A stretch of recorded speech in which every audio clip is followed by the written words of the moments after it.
Okay. Listen, you know what? I don't know how this live's going to go. I don't know how long it's going to be. I don't know what direction it's going to go.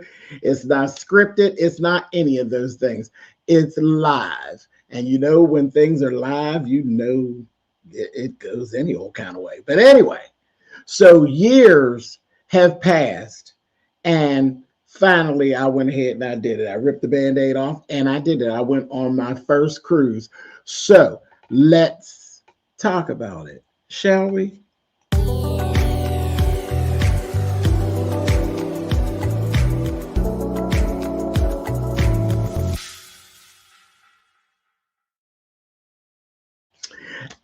What's going on, you guys? Hey, listen, happy Juneteenth to everybody. Yes, the 19th was yesterday, but it's all weekend situation around these parts. So, like I said, happy Juneteenth. I hope you all are out there having good times and safe good times and enjoying yourselves. And I had posted earlier, put your fist in the air, throw your head back, take in some of the creator's air, and exhale and smile and keep it right on moving. Happy Juneteenth, you guys. Okay, so listen, let's talk about this. Let's talk about this cruise, the cruise. I've posted some different things. What's going on, aesthetics guru? Hey, Sassafras. Um, I've posted some stuff. I have Incredible Hulk. What's going on? I posted some things, but I have not came and literally sat with you all to actually talk to you all about my cruise experience. So finally today I just said, okay, I guess it's time to go sit down and chit chat. So we're going to talk about it. We're going to talk about the good, the bad, the ugly, the what made me nervous, what my takeaways were, and in no particular order. Now, let's see. Like I said, this is live. So where should we actually start? Some things I think y'all already know. Those of you who don't know me personally, and this is your first time here, just trust the process and just roll. Just roll with me. It'll make sense. By the time we get to the end, it'll make sense. I promise it'll make sense. I'm a fierce old storyteller, so trust me, it'll make sense.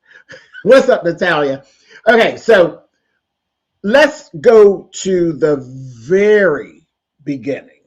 Let's go to the very beginning. Okay, so I've been a content creator for quite some time. Quite some time. I've actually been a content creator and paying attention to what I'm doing and being very intentional since 2014.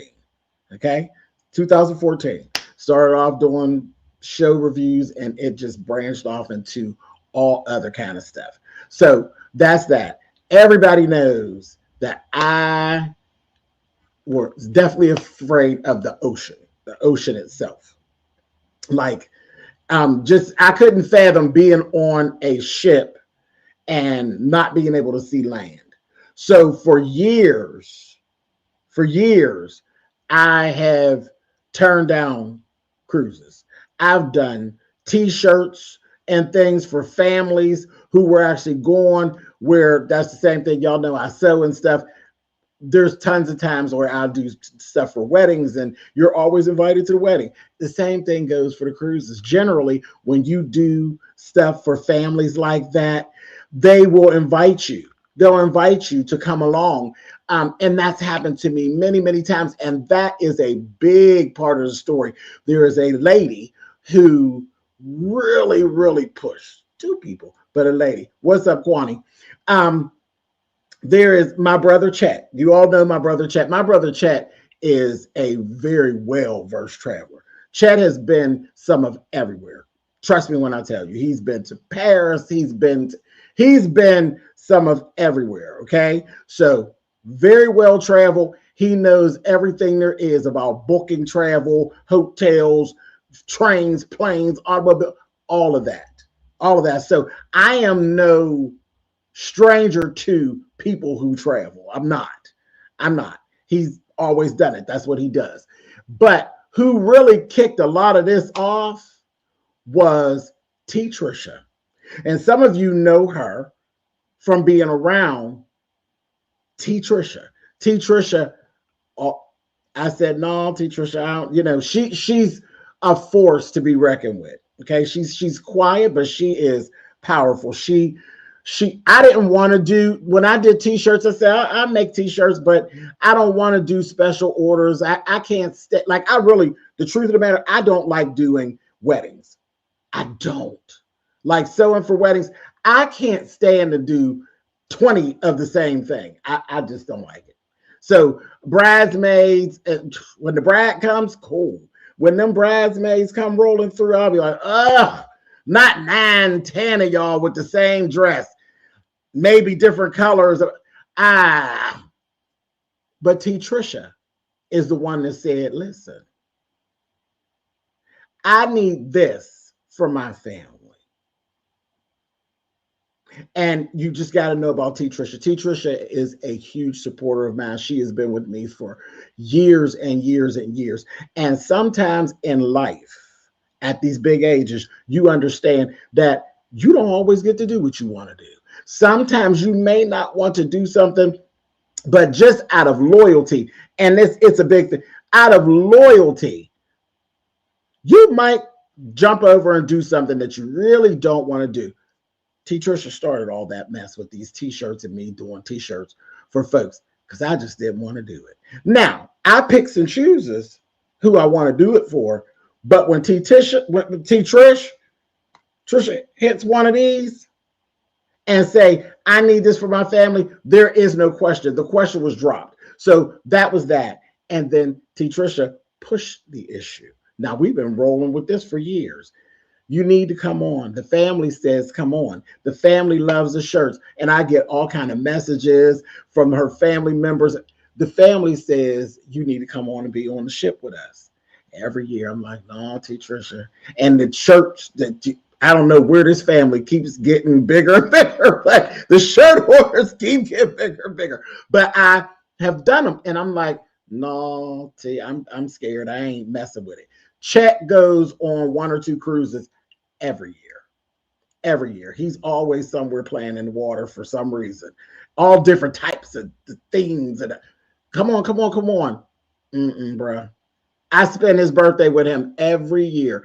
I shut everything down here, and y'all will see me. I'll be down in DC, Maryland, Virginia, 8, 9, 10 days, getting it.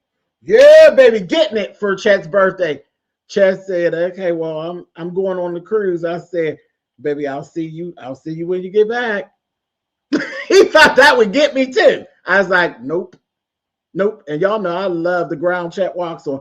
But for whatever reason, I kept saying, scared. I ain't doing it. T. Trisha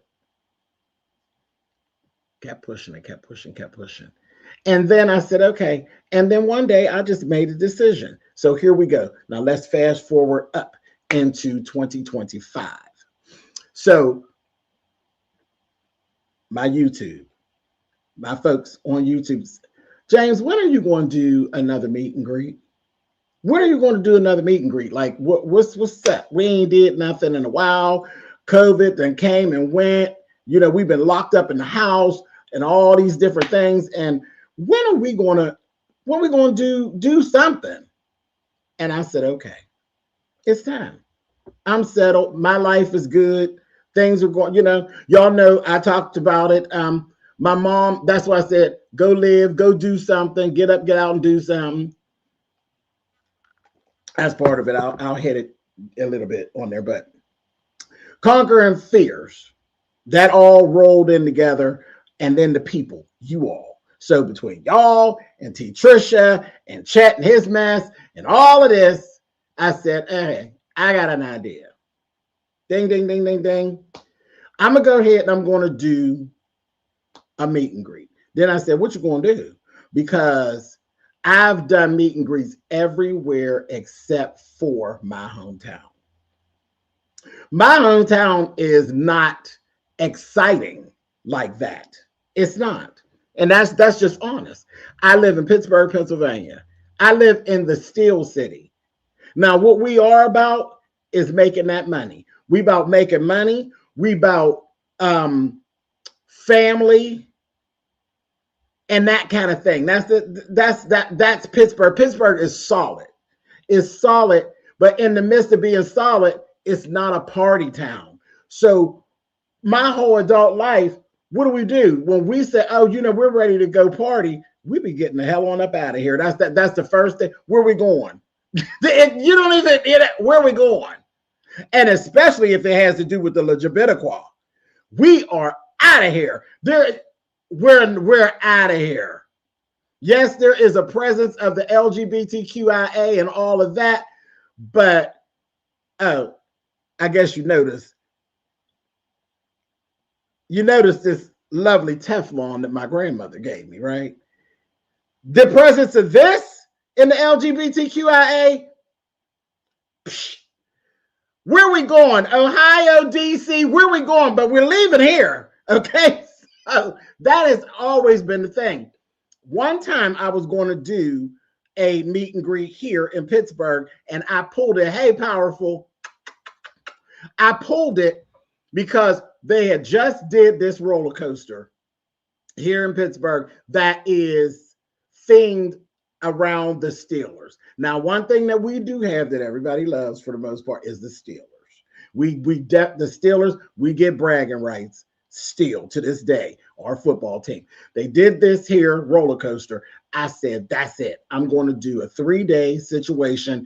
I'm going to bring folks in. We just got our casino. We got this roller coaster situation. I said, boom, I got it. I'll put everybody in a hotel. I'll do an event myself over at the hotel in the ballroom. Then I'll charter a bus, put everybody on the bus, take them to the amusement park on that Saturday, and we do that. Boom, come back. I'll bring them back to the hotel. And I had it all thought out, and that's one of my things. I had to make sure my people were good. Had it all thought out. And guess what happened? The roller coaster was a goddamn dud. It was closed for the whole season. So that was that. I was like, yeah, the hotel's here. We got tons of those. And the casino's here. Our casino's cool, but it ain't Vegas, So I just kind of was like, I don't know about the whole thing about Pittsburgh. Now, people will come to Pittsburgh to see me, but no, I want to be excited. I need something. So there we go. Here comes the idea. I said, now I done been to Vegas. I've been to Vegas. I've actually hosted you all for meet and greets in Vegas 2 different times. Okay. So I did the SLVS in 2016. That was with a partner, me and a partner. We did SLVS, where we did a whole 3-day situation with the party bus, and we did the party bus, met at the Bellagio, excitement. And then we had a whole cabaret for you all right there in Vegas. Great fun. Went off really, really well. Then went back to Vegas again and actually did some stuff that we were working on, and we did a meet and greet there in Vegas again. And that was like a year or 2 later. So that was cool. It was like, okay. So we've been to Vegas twice, me and my people. Then y'all met up with me 2 times in the DMV. Baby, when I tell you the DMV don't owe me nothing. I love the DMV. Okay, and everybody knows DMV is DC, Maryland, Virginia. That area don't owe me a thing. You understand? Always a party, always a good time. My people came out, and I had 2 wonderful meet and greets there in the DMV. Now, if I done took y'all to Vegas, I done took y'all to the DMV, and I'm from little old Pittsburgh, I didn't feel like it was enough. I love my city. I do. I love my city. And I promise you, I could entertain you here. But no, I want to be excited too, because I'm here all the time. I want to be excited too. What am I going to do? And then it hit me. I said, go on and conquer this fear, because I don't like that. I'm not no punk. Not that kind. I'm not no punk. I don't like living in fear. So it's the same thing as when it was with planes. I didn't want to fly. I refused to fly.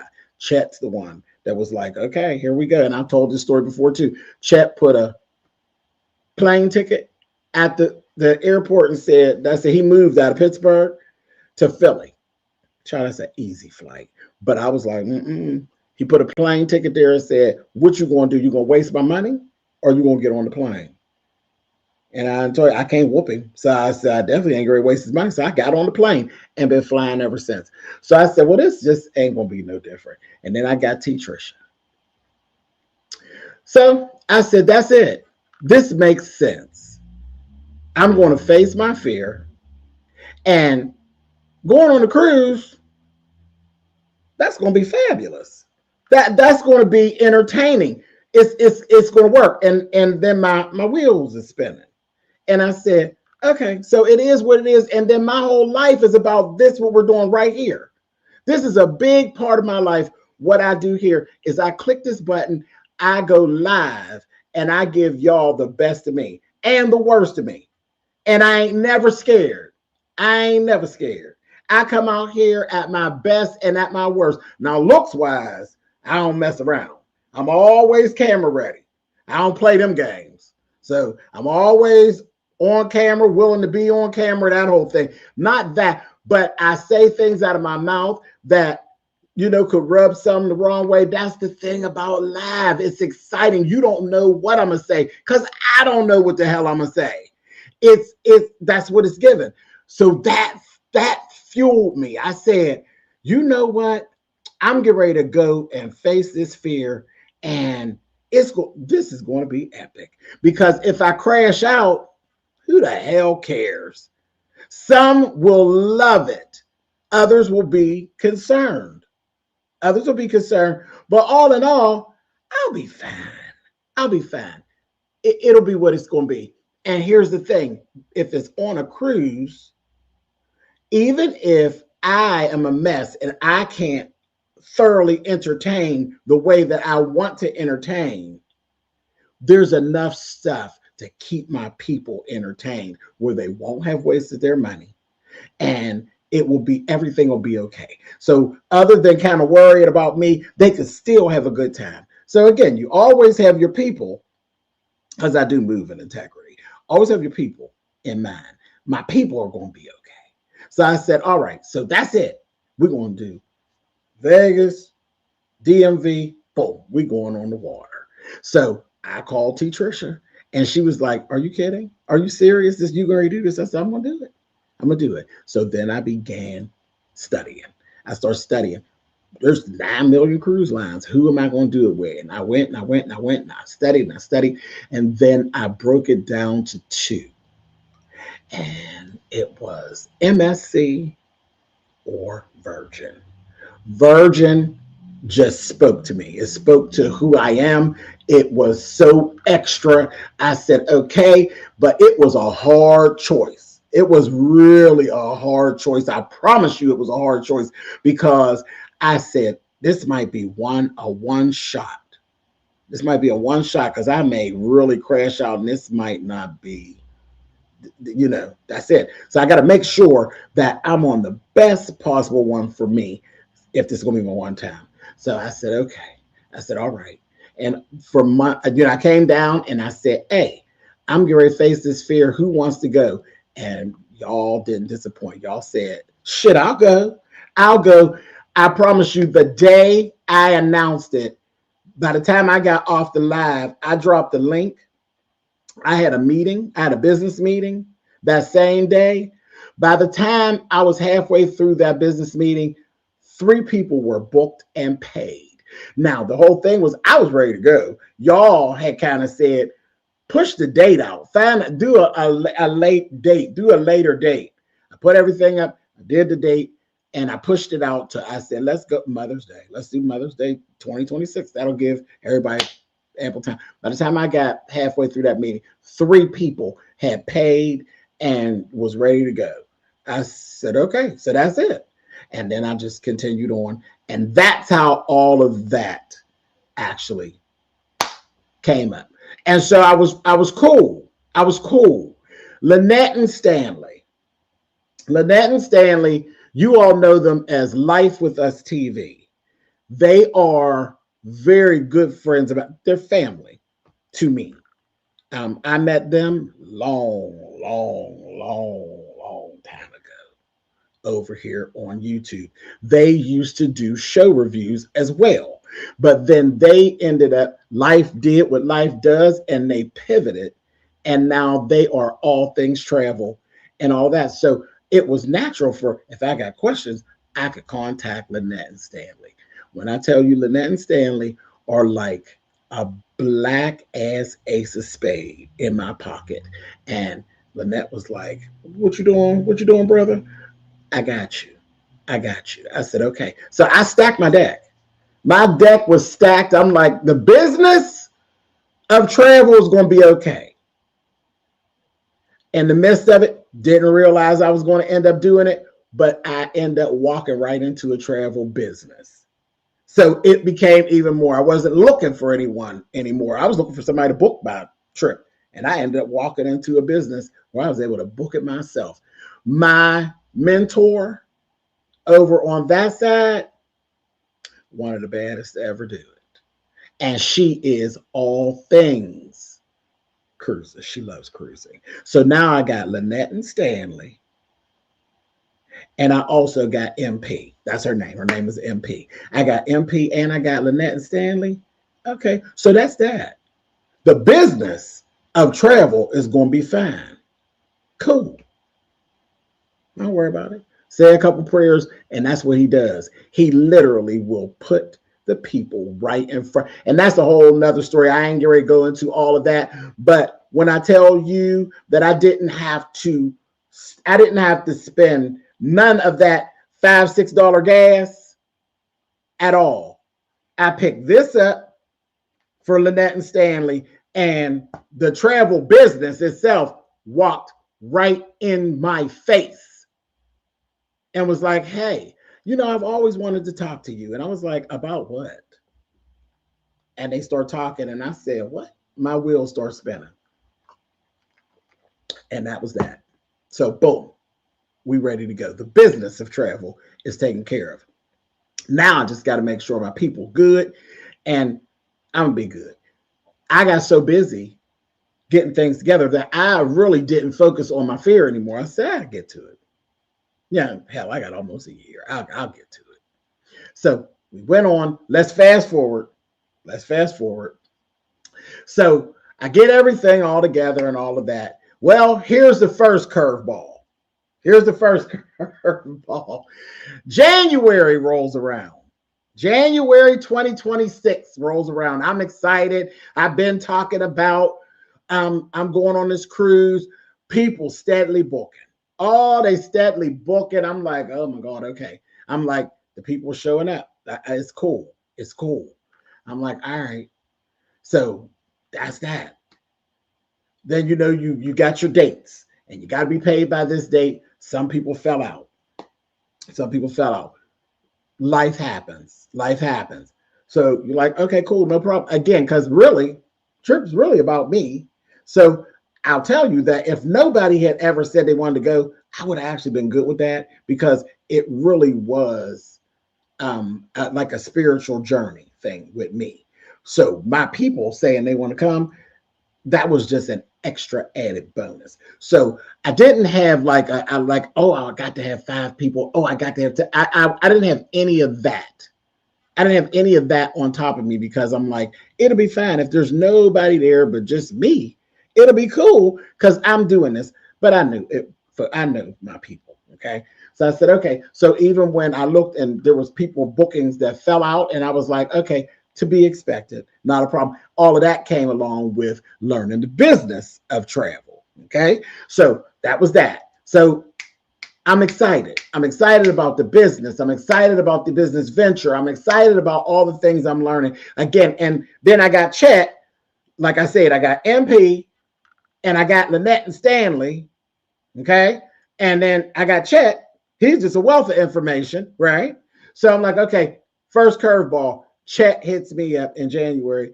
Hey, I got some things going on and this, that, and the other, and I'm not going to be able to go. Say what? Say what now? I said, okay. So now, major stuff. Generally, when I'm moving around, he always there. He always there. Times that I've stayed in hotels and he's always there. This is kind of what he does. I literally jump off for a second. I said, I'm going to do my shit. I have this bucket list. Lettucey, the singer Lettucey. Y'all know I love her. She never comes to Pittsburgh, right? She didn't used to. Never come to Pittsburgh. I said, I'm going to see Lettucey. I said, I don't care. She on my bucket list. The first time she gets close, I'm going, and I don't give a damn where it is. Boom, she's coming to Cleveland. Cleveland ain't far. Cleveland 3 hours from here. 2.5, 3 hours in the car. But I said, it's cool. No problem. I'm going down here. I'll get me this little hotel, and I'm going down here to Cleveland. I'm going to see Lettucey. So I get everything all booked up. I call Chet. Is she going to be at the House of Blues? I said, yes, BB King, here I come. House of Blues and Lettucey. I'm on my way. Then this is just showing y'all who Chet is as a person. I keep telling him, ain't nobody paying me no attention but you. Okay? There ain't nobody think about me, boy, but you. He was like, okay. Okay. So I get on the phone. I tell him, he's like, eh. And he's like, all right. He said, well, something's going on. Let me call you back. I said, okay. This boy called me back in about 25 minutes because I texted him. Look at my there got my ticket. There's my seat. There's where I'm sitting. Blah blah blah blah blah. Go on like we did. 25 minutes. This boy done called me back. He gonna say, okay. So let me tell you what we're getting ready to do. Well, I'm going to drive on down there to Pittsburgh, and then we'll go ahead. I said, wait a minute. This ninja done hijacked my whole trip to Cleveland. He done went in the thing, got himself a ticket sitting right next to me. That is my brother. That's how my brother functions, okay? So that was that. First time I went to Vegas for the first time in 2016, in April of 2016. And it was with a group of people I met off of YouTube. And he was all for it because he was going. Okay? He jumped right in. He ain't even on YouTube. He jumped in, was like, okay, I'm going too. And that was that. And then some stuff happened and he wasn't able to go. And I ended up going, myself. And I literally, in the truth of the matter, and you always hear about Vegas Gate, this, that, and the other. I almost pulled out. Because I was like, I don't really know these people. I don't know these people. And, I just had some feelings and, my third eye is always working. And I was like, I had the muscle was there. Ain't no big deal. I wasn't scared of them or anything like that. But it just was like, I don't know them. And it just, it was like, whatever. I done paid twice because I paid for him and I paid for me. And I'm like, child, don't worry about it. Keep all the money. I ain't going. So one of the other people who was actually doing the thing, he even got in and was like, well, what's going on? He called over and talked to my brother. My brother's like, he's fine. I don't know why he said he don't want to go. But if he say he don't want to go, he don't want to go. And that was that. But he hit me. He's like, well, what's the problem? Child, go on. You're fine. Go on. And I went. And it was fine. It was fine. I had a good time in Vegas. But this is just who he is. Okay, so I told you all that to get to this. So January, he say he ain't gonna be able to go. I said, wait a minute now. Now this is a little different now. But I came back out now. No, baby, people done spent their money. And Virgin Voyages is not cheap. Okay, so we talking upwards $2,000 and up. Okay, $2,000 and up. Don't get it twisted. When I tell you, my sailors and travelers, don't get it twisted. Ain't nobody on this trip skimped, scrimped, or pimped. They spent their money. I had two rock stars. And if you've ever traveled Virgin Voyages, you know what a rock star is. That is top of the line on that fleet. And it comes with a quite a hefty price tag. Quite. For the price that they paid, they could have took 3-4 other people with them. Seriously. So people really had put their money out, and I could see it. I know what people spend. And I was like, you ain't got no choice. You get your ass and keep on getting these clothes together. You're going. It don't matter what Chet's doing. You daggone right, baby. Black wristbands. And that's how you can tell them. You see black wristbands?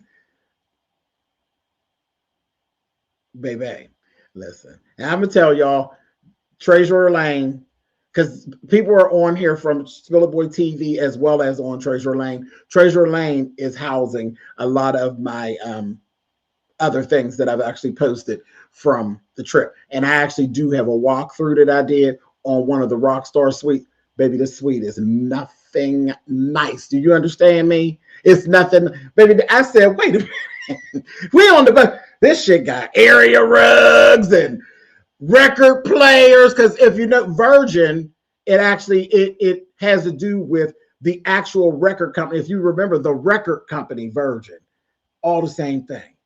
All the same umbrella. So yeah, that's why it is like the party ship, because it was a record company and all of that. Y'all know how I love music. So this is why Virgin won with me.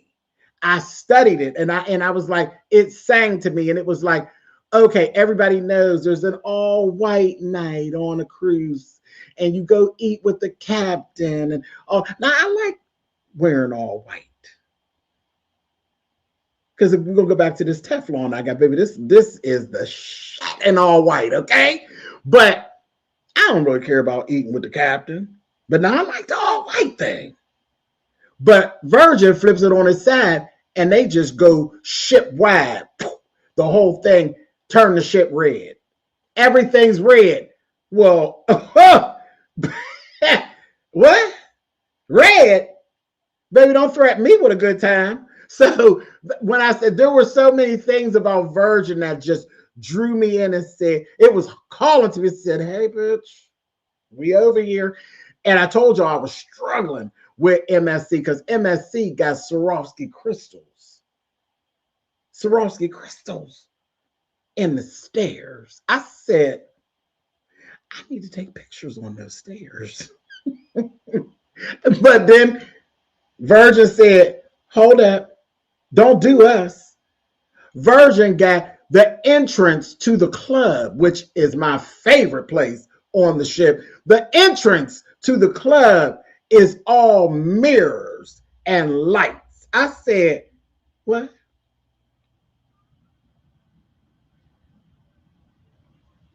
I said, okay. Oh, all right, if you must. A corridor of mirrors and light. I'm in, period. So anyway, January, Chat's not going. I said, okay. So it took me a minute and I was like, all right, I'm over that. I'm going. It's cool, no big deal. So let's go, let's move on because we didn't spend enough time there. We go on, we get to, let's leave. Let's go on a vacation. I leave here, I leave Pittsburgh. I gave myself, because I've never been to Miami either. I've never been to Florida at all. So I flew into Florida a day early and I stayed at a Hilton property, the True by Hilton. Fantastic. The treatment was great. You know, again, everything was everything. I go in early, so I wanted to spend the whole day in Miami. I said, I'm not just, I want to experience Miami and trip inside of a trip. So everything cool, not a problem. Go hang out. I end up being able to go to the Bayside Market. Of course, I don't feel as though I got enough time at the Bayside Market. It's a whole market and there's just shops and Y'all know I like to shop, child. I'm walking down there now. You talk about the luggage. I bought this cute little luggage. It was cute. It's ombre and it's blue. I said, oh, I like this. And it's the backpack and of course, so I'm studying airline stuff too. So I made sure I ordered this on purpose. I said, I got it. Boom. I got the little carry-on and I got the backpack and it matched and it's all cute. And I ain't got to worry about checking nothing. And boom, we'll put it in there. Everything will be fine. I made sure I purchased that luggage because of the weights and the sizes and all of that. All of that. Child, and I start putting my little clothes and things together. I said my first Virgin Voyage last month, Resilient Lady. That's what we went on. We went on Resilient Lady out of Miami. Loved it so much. I put down a deposit on a future sailing while on the ship. Absolutely, April. And that happened to us. That happened to us. And I'm going to get to it. Just hang on. But we were on Virgin Voyages, Resilient Lady, and sailing out of Miami. I got to put my little clothes together and all that, and I am a chronic overpacker. I tried. I promise y'all, I tried, but I end up with a whole nother suitcase. Then I was mad because I went back in and I tried to find an ombre blue, couldn't find one, but I already had this black and white one. That was cool, and it worked its way, and it was cool. So that was that. I said, all right, cool. So had a great time in Miami, hanging out the first day. Then we come time to get on the ship. Here goes the first curveball was Chet. Oh, no, wait. Go back. Chet was the first curveball. Then there was a second curveball. There was a second curveball that came in the form of Pittsburgh, Pennsylvania. Got to be more careful. 2 weeks, 2, maybe 3. I think it might have been 3 weeks before I get ready to go. I get a letter in the mail. And I'm like, what is this? Jury duty. I said, I know you. Jury duty. And the jury duty, my sailing was from Thursday to Monday. Thursday to Monday. I'll be home Monday night. Get off the boat. I'll be home Monday night. Jury duty. 8:30 in the morning on Monday. I said, gots to be more careful. Gots to be more careful. I said, you can't make this shit up. You cannot make this shit up. But that's the thing about court, ain't it? Court is always inconvenient. I don't care what you're going for. I don't care if you're the one that started it. It's always inconvenient. So I said, okay, well, let's see. I got on that phone. Got on the phone. And again, you know that old creator we got. He got jokes. He got jokes. And he just wants to see how quickly and how smoothly you could jump over this fence I put in front of you. He knows that you can do it, but he wants to see. Those are those tests. He wants to see, are you going to climb it or are you going to hurdle it? But he know you know how to get over it. Okay? So he put the little, what you get ready to do, James? Well, I ain't climbing no fence. I'm old, bitch. I ain't climbing no fence. I'm going to hurdle it. Like, I don't, and I ain't trying to mess up my shoes. I said, okay. I got on the phone. I called on downtown Pittsburgh. And this was the whole thing. I told them what I had going on. No, this is not just a vacation. This is a business excursion that I'm going on. I have a group of folks that come to see me. And I cannot cancel. I cannot do that. I'm not going to be able to do this. This is work. The lady said, James, don't even worry about it. Not a problem. We'll go ahead and we'll reschedule it. I mean, no pushback. No. I had to send them a couple things. They verified it. And boom, that was the end of it. They rescheduled. I said, phew. So that was the second thing. I said, what is this? Like, what is going on? Nothing's ever. It's never that easy. So I said, okay, cool. I was like, all right, boom, no problem. And then I was geeked. So, and I told y'all all of this to just so you know how the fear of the ship and the fear of the ocean, child, I ain't have no time to really focus on it. Not at all. Not at all. Now, I ran out of time because I had some other stuff going on here. Y'all know also in the midst of this, back in October, my mother was diagnosed with breast cancer. So I end up going through all of that in the midst of all of this as well. And I'm like, okay, so what's getting ready to happen? My mother took care of all her stuff. We went through all her chemo and stuff, and her chemo was done shortly before time for me to leave. So again, there were hurdles. There were hurdles. Now, I have to say, if my mama wouldn't have been done with that chemo, y'all might have been mad at me. Because listen, there's no way I'm leaving. I wasn't going to leave. I wasn't leaving here with my mama going for no chemo treatment. That wasn't happening. But literally within a month, her chemo treatments were ended. So again, hurdles. I ain't climbed no fences. Hurdles, baby. Hurdles. And my mother's fine. She's doing fine. My mother rang the bell and all that before I left. So it was cool. It was cool. So little things, well, things, okay? But again, I was set up for greatness, so it was okay. So here we are. We're going to go get on the boat. We go get on the boat, okay? Now I got one person, and I'm only going to tell it because of who she is. See, because there's some things, we're going to get into the good stuff now. We're going to get into the good stuff now, okay? Because some folks we're going to talk about and some folks we're not going to talk about, okay?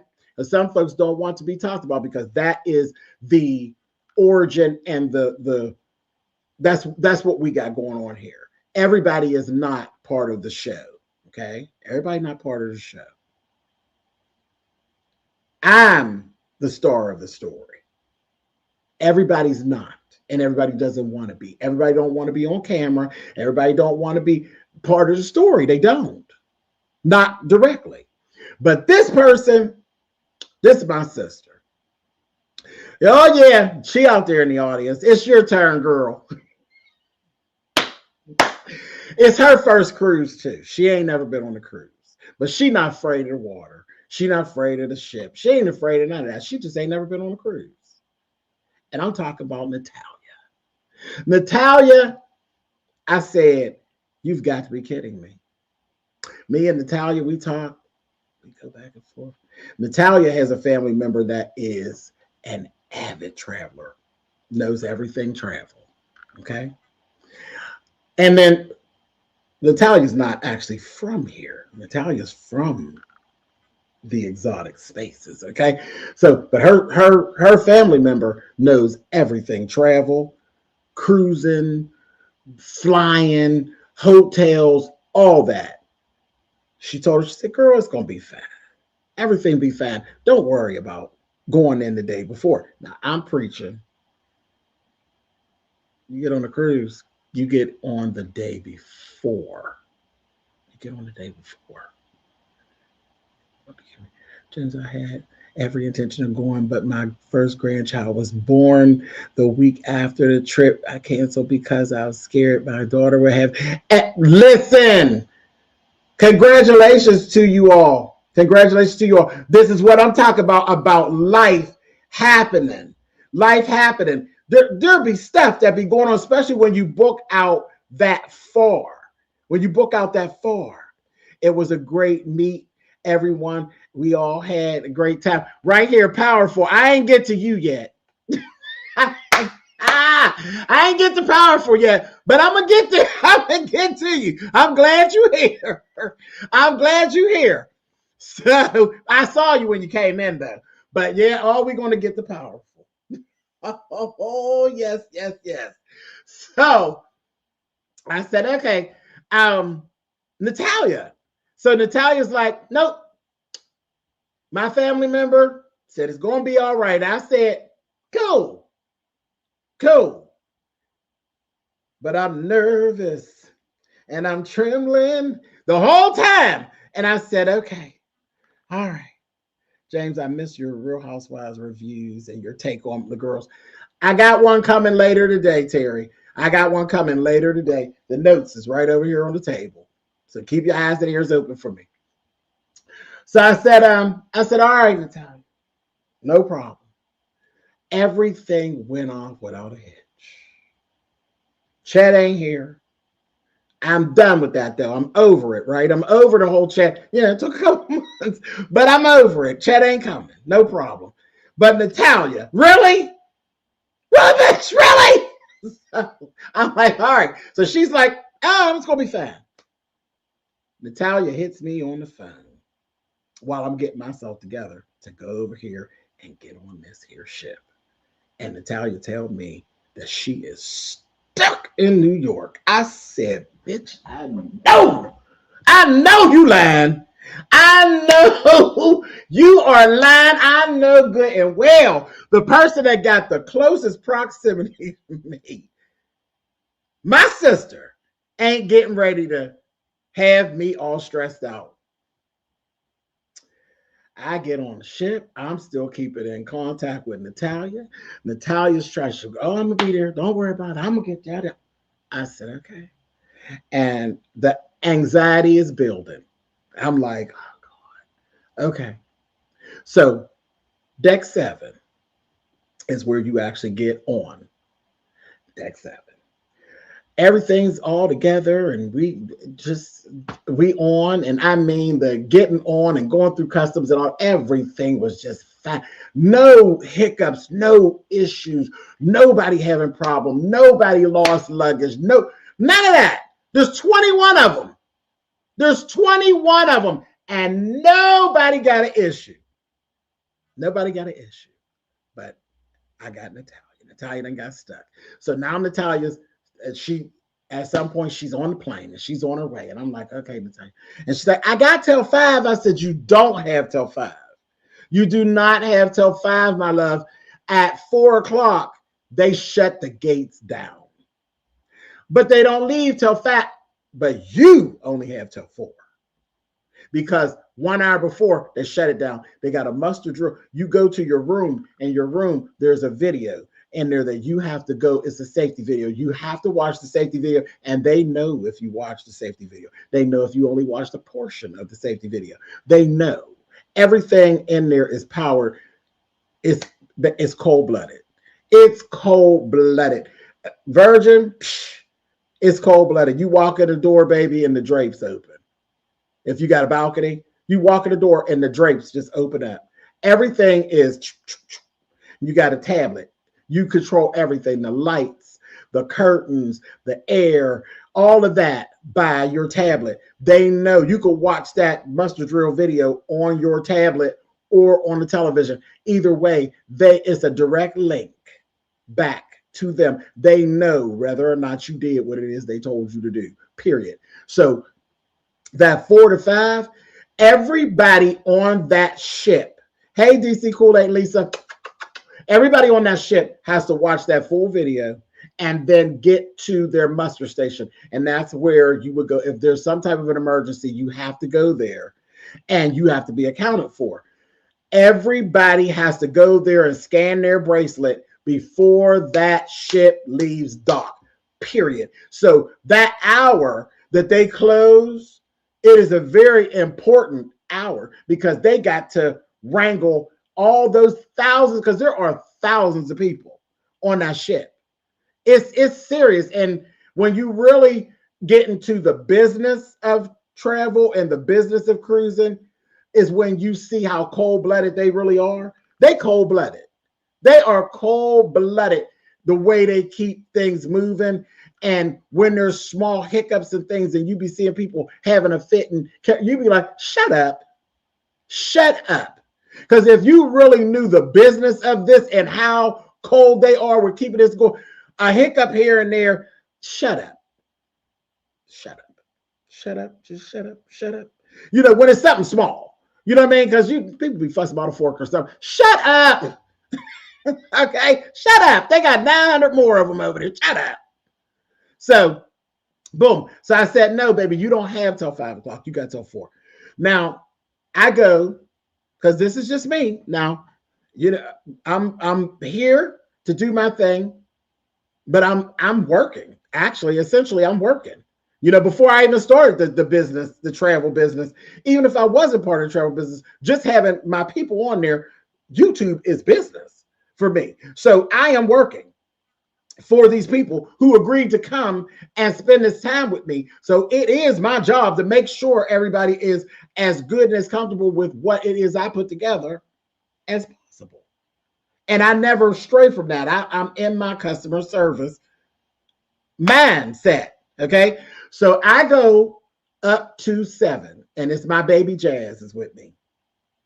And that's what we're going to call her, Jazz, my baby Jazz. She's the baby of the trip. She's the youngest person on the trip who, yeah, she's the youngest person there. And she was solo, just attacking different things of her own. And she's like, I've never done this before. I've never gone without my family and this, that thing, and the other. And I was like, well, baby, look, clink on to me, baby. Ain't no thing. Ain't no thing. And she's the baby of the trip, but that's who it was. It was me and her. We go up to 7.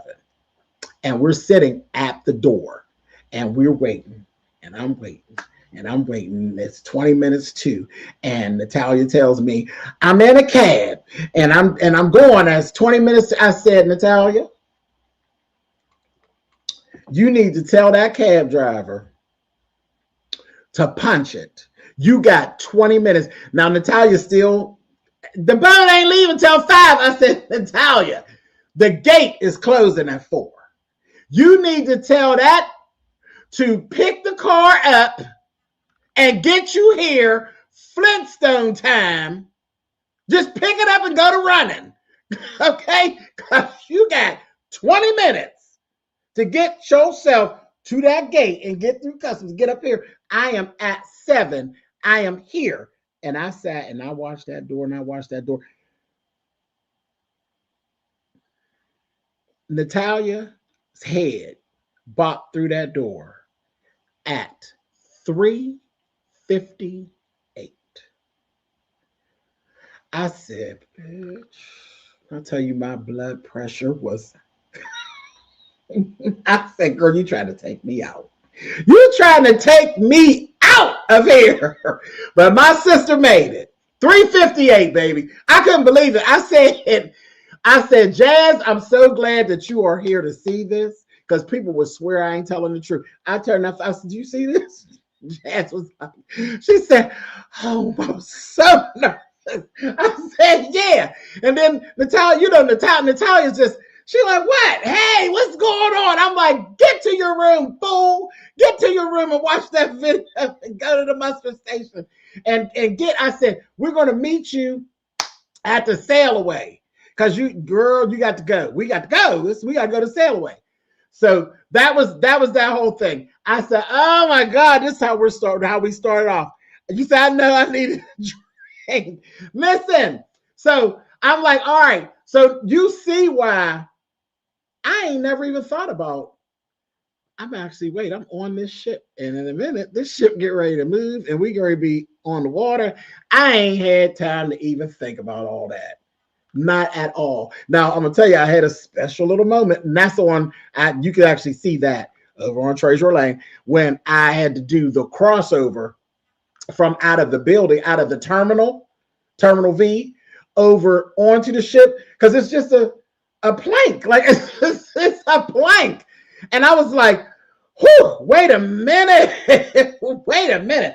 And you looking down. And it's literally like seven stories up. And I'm like, oh, Jesus. And I'm like, okay. And I'm making my way through it. I'm like, these people, if y'all don't come on across here, and then, they dragging their, I'm like, don't drag your luggage, pick it up. Because it's saying clank, clank, clank, clank. Oh, pick it up. And they on the other side singing, oh, I want to dance with somebody. Girl, I want to dance right now. oh, this is too much. So having that whole little thing. So we went on, and then we make our way up to the sail away party. So at the sail away party, you get there's free champagne and all of that. And I'm like, okay. And you're seeing it's excitement is starting to build because I'm seeing my people and I'm seeing folks with their shirts. And I did shirts for everybody. Nobody knew that they were getting shirts or anything like that.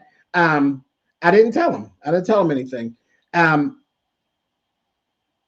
Really, BTV, I want to punch her. Really, BTV got her package. Hey, James, got her package, and she showed hers on her live. I was like, really, really big. So she showed her package as she did a opening of hers. So I'm like, okay, but everybody didn't see, just her people actually seen it. But I don't think it took the surprise of the package away from everybody, because a lot of them, they actually, they probably already had them. But yeah, I did shirts with Treasurer Travel, and they had backpacks. I did it with backpacks, Shea Treasurer backpacks. So I was like, darn you, really be. But that just built the excitement even more. So it was what it was. So I was excited because I started seeing my people floating around. I'm like, okay, they got their shirts. Everybody didn't have their shirts on, but because I didn't give we're going to talk about that. I didn't give them instructions, but I kind of figured that everybody would kind of like throw their shirt on, because again, some of us are on here and we're behind avatars and we don't know what you look like. We don't. I can't see, even with me getting your stuff to get you booked and all that. I don't see your photos and your personal information like that. I don't see that you submitted to the ship. I don't see that. So their ambiguity, it just stays intact. So I'm like, okay, cool. Now I know everybody's real names, but that ain't for everybody. So that's that. So I said, all right. So we get up there, we go on up. That was exciting to see them, the little blue checks on their shirts, walking around. I'm like, okay, cool. We get up there. As soon as I get to the top and I hit the bend, who do I see? That damn Chat. And he's standing there and he just thought he was just done his big one. He just thought it was just the funniest thing. I said, you are not funny. You are not funny. You're not funny. This boy done lied to me since January. Paid extra money and all of that to keep everything out of where I could see it. And his butt was right up there on that daggle thing. He gonna say, you thought you did your big one. You thought you was doing your big boy shit. You ain't did nothing. I've been here hiding in plain sight the whole time. He was literally in Miami the whole time. I done talked to this boy on the phone and everything. He was literally 7 minutes away. 7 minutes away. Do you hear me? And but I mean, this is how we do. We text and we talk all the time. 7 minutes away. The fact that he was able to stay hidden in plain sight through all of that, through customs, through all of that, everything. I was like, you know what, baby, add stalker to your line of accomplishments, because you did that. Now you did that. Now what I'm gonna tell you that is so funny and so weird, y'all always hear me talk about this third eye, is that 6:30 in the morning. 6:30 in the morning, I tell you no lie, I woke up, because I wake up early like that anyway, but I woke up and I was looking for him. Because I told you, anytime I do anything that has to do with a hotel, there's just a few times that I've been places that I end up staying in a hotel that he wasn't there. I woke up at 6:30 in the morning looking for him and had to refocus myself and say, he ain't here. He ain't here. That's a third eye. Yes, he was. Yes, he was. He was there. He was only 7 minutes away. So yeah, if you feel his presence, because he's right around the bend, across the street and around the bend a couple times. A hot mess. A hot mess. But it was a good surprise. But again, I said, oh, you're not funny. You're not funny. So then it just went from there. It just started from there, and it was just a good time. And then I look, the next thing, I look over and up on the next deck. Up on the next deck, I see Juan Key Pro. I see him up there. I looked up there and I said, there go my baby. Hair all over the place. Juan Key was, when I say Juan Key was already, I don't know. Well, Juan Key was doing his own thing. And he's done this on his channel, so I'll be able to do this. He won't mind this. Juan Key is one of my rock stars. Okay, Juan Key and Incredible Hulk were one of my rock stars. So Juan Key and Incredible Hulk and Socrates. Socrates was rock star as well. He won't mind. He's a rock star as well. They had other things that they were privy to that we were not. Okay, they had black armbands. So I don't know exactly when Juan's party started, but it definitely started before ours. And when I looked up there, baby Juan was getting it up on the thing. And I looked over there next to him, and nobody had to tell me who Incredible Hulk was, because none of you all have ever seen Incredible Hulk. We just know of Incredible Hulk. Incredible Hulk, he's in the chat. There's Juan. Incredible Hulk is behind the screen. That is Juan Key's husband. And I didn't have to, nobody had to tell me, because you got Juan Key and Incredible Hulk. And they standing there next to each other. And what I know of Incredible Hulk is that there's not 5 steps in between Incredible Hulk and Juan Key. So I said, well, that got to be him, because I ain't know he ain't gonna let nobody else be that close to him. But when you actually look at him, I understand why he has his name. I do. I understand exactly why he has that name. Just as cute as he want to be, and just clobbering time. That is very much him. Very much him. But they're up there, and I was like excited. I'm like, okay.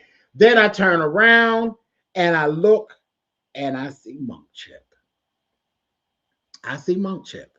And she's saying, and I'm like, all right. And again, I'm surrounded. I got Jazz, and I got Powerful, and I got Really BTV, and then there's more. I'm not yelling out everybody's name, but I got more folks. Libra and her husband, and I'm like, okay. So everybody there, and then Monk Chip pulls me over to the side, and that's when I got to meet her mother.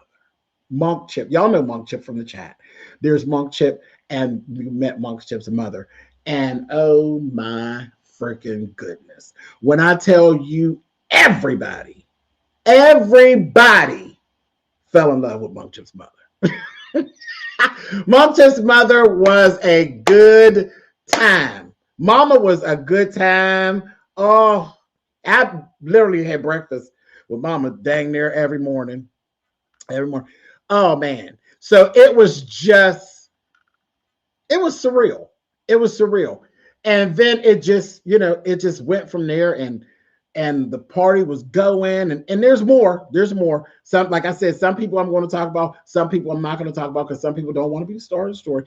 I had a married couple, which I'm loving to be able to share this. There was a married couple that was there with me. And they had actually been on Virgin, I think, three or 4 times prior. And they had shirts and stuff and all of that. And you know, I don't even think they actually put their shirts on, but they got them and all of that. But they were there, and they didn't, they had their own thing going on. They didn't feel the need to be like, okay, they do their thing. And they were the coolest couple. And of course, I ran into them multiple times throughout the ship, and they were good. And I was so happy that they were there. But let's take it all the way back. When I first announced it and I said I was going, and they said I got not just one person, because I actually did a video where people were asking me, is it a gay cruise? And I said, is it a who? Is it what? I said, no, crazy. It's a cruise, and I happen to be gay and I'm going to be there, but no, it ain't no gay cruise. Most of the people that follow me are not gay. I'm gay. That is me. I'm a homosexual. Most of my people are heterosexual women. Most of the people that follow me are heterosexual women. And what do heterosexual women have? Heterosexual husbands and boyfriends and creep tips and whatever else they want to call them. Good times. I have some of everything.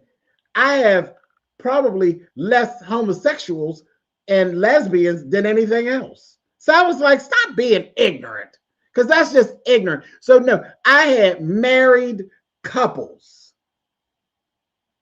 that came with me. There was literally, everybody was there. Everybody was there. Everybody was represented. I had two male marriage. I had female and male marriage. Because that's how my real life is. My real life is like that. I'm not part of one group. I am many things to many different people. So I was like, that is so stupid. But that was that. So let me go into this thing.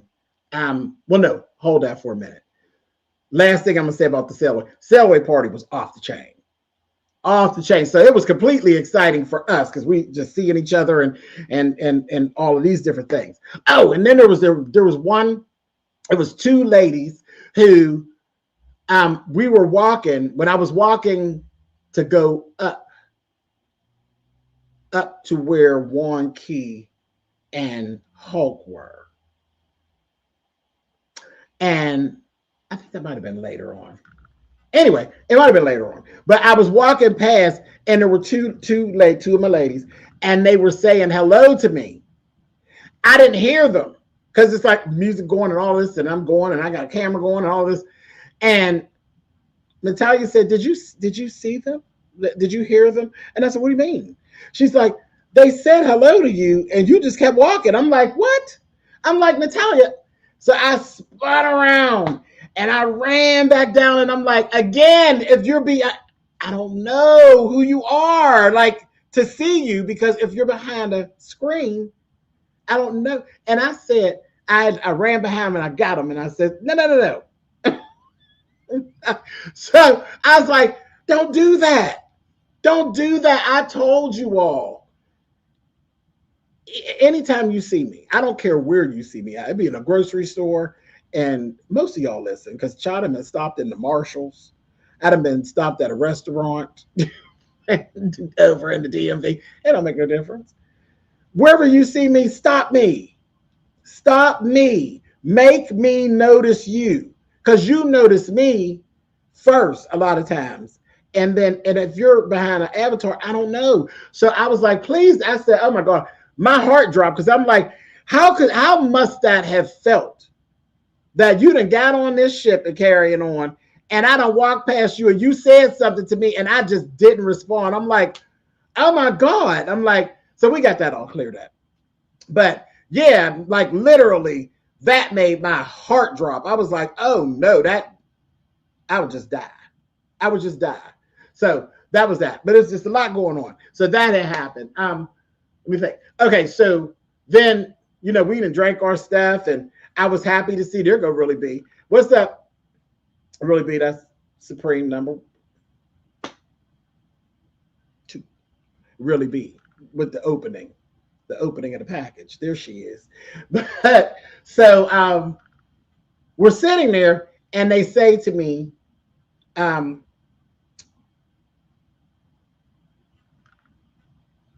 you notice that the boat is moving? And again, never thinking, right? This is the sail away party, which meant the shit that moved, okay? And until that time, I hadn't paid enough, paid it no attention.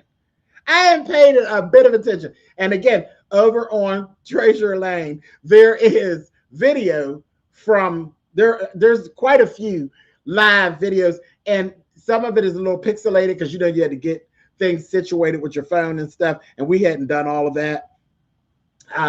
Getting into airplane mode and all of that. But there are some video footage on Treasure Lane. Child, and that's when I really noticed that it was actually moving. I was like, oh, okay, no problem. And I was like, whatever, let's just go with it.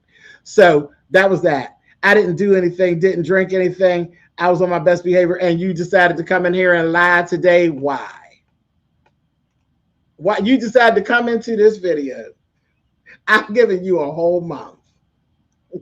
I gave you a whole month to think about how you were going to conduct yourself, really, BTV. And you decided to come into this video lying. She is lying. She is lying. It's a lie before the Lord, honey. She's lying. She drank everything. She ate whatever she wanted and what she thought she was grown enough to eat. And she did everything she thought she wanted to do. She disappeared. She did all the things.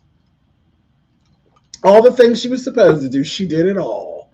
She did it all. And whatever. Whatever.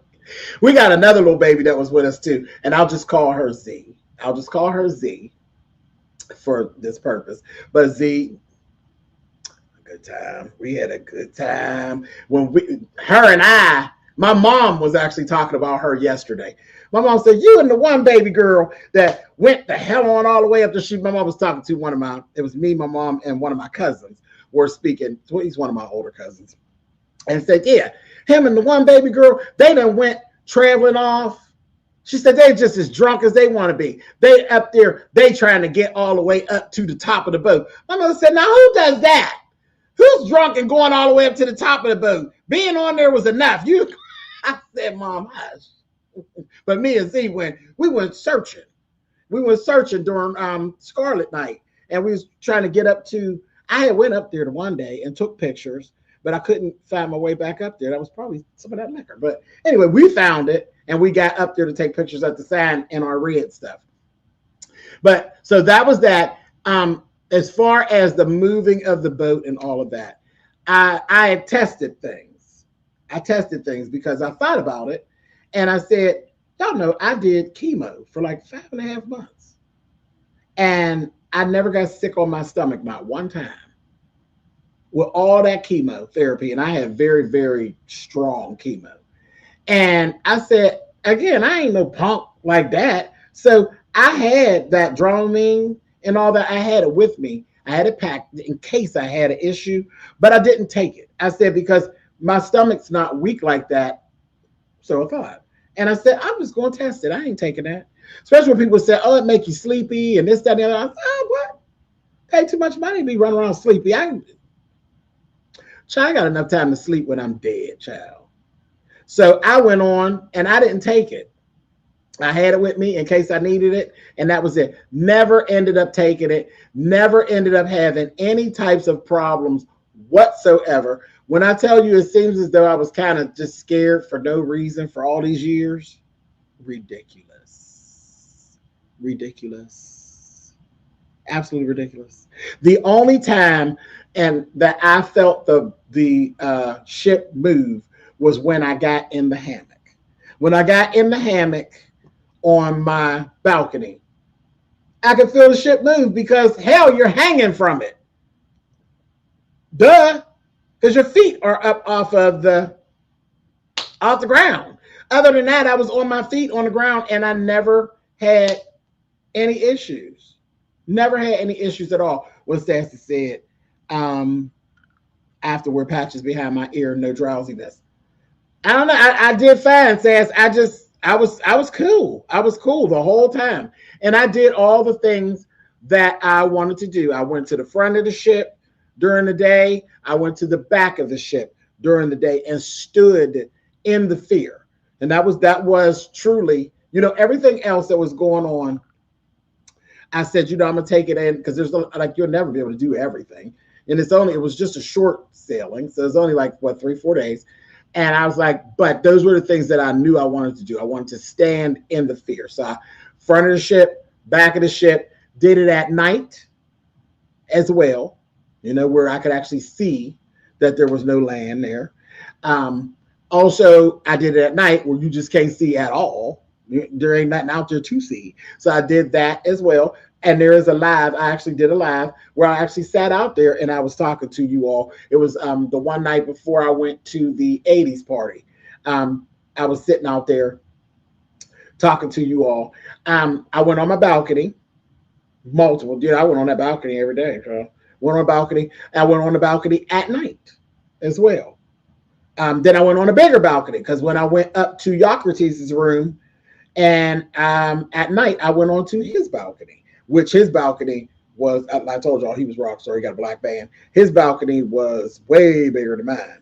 He had like let out chairs and all that. I got some pictures on the little let out chair that's up on his balcony. Ciao. Yes, indeed. So let's see. Where we at? So that was the Sailaway. Sailaway was a blast. Scarlet Night was everything.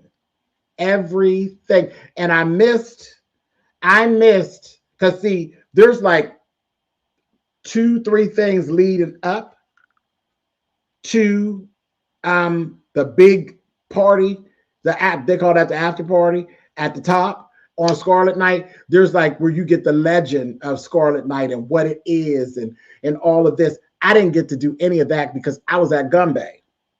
Gumbay is a Korean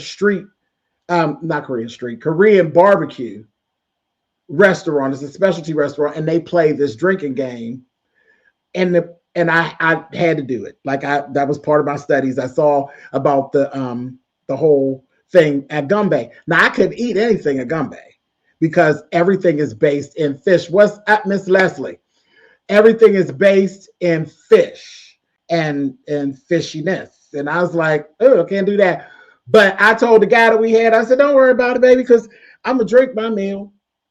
Because the game it's a drinking game. You do this little numbers game. And if you miss in the game, you got to drink sake. So I ain't worried about that food. But he actually went to another table and actually made me some stuff that I could eat. Child, it was a piece of like chicken and stuff. I tasted the chicken. They like fried this chicken. I tasted it and it was cool. And I kept it moving. I was like, all right, whatever, honey. Sake. And playing the game. Gumbay, I would definitely go back. Even though I can't eat the food, I would definitely go back to Gumbay because that little game is just as fun, child. You keep drinking sake and try to keep counting and don't mess with nothing with 3s, 6s, and 9s and see where you end up at, honey. Like everybody else, honey. Sake. So it was a good time. So I liked Gumbay. I would definitely go back.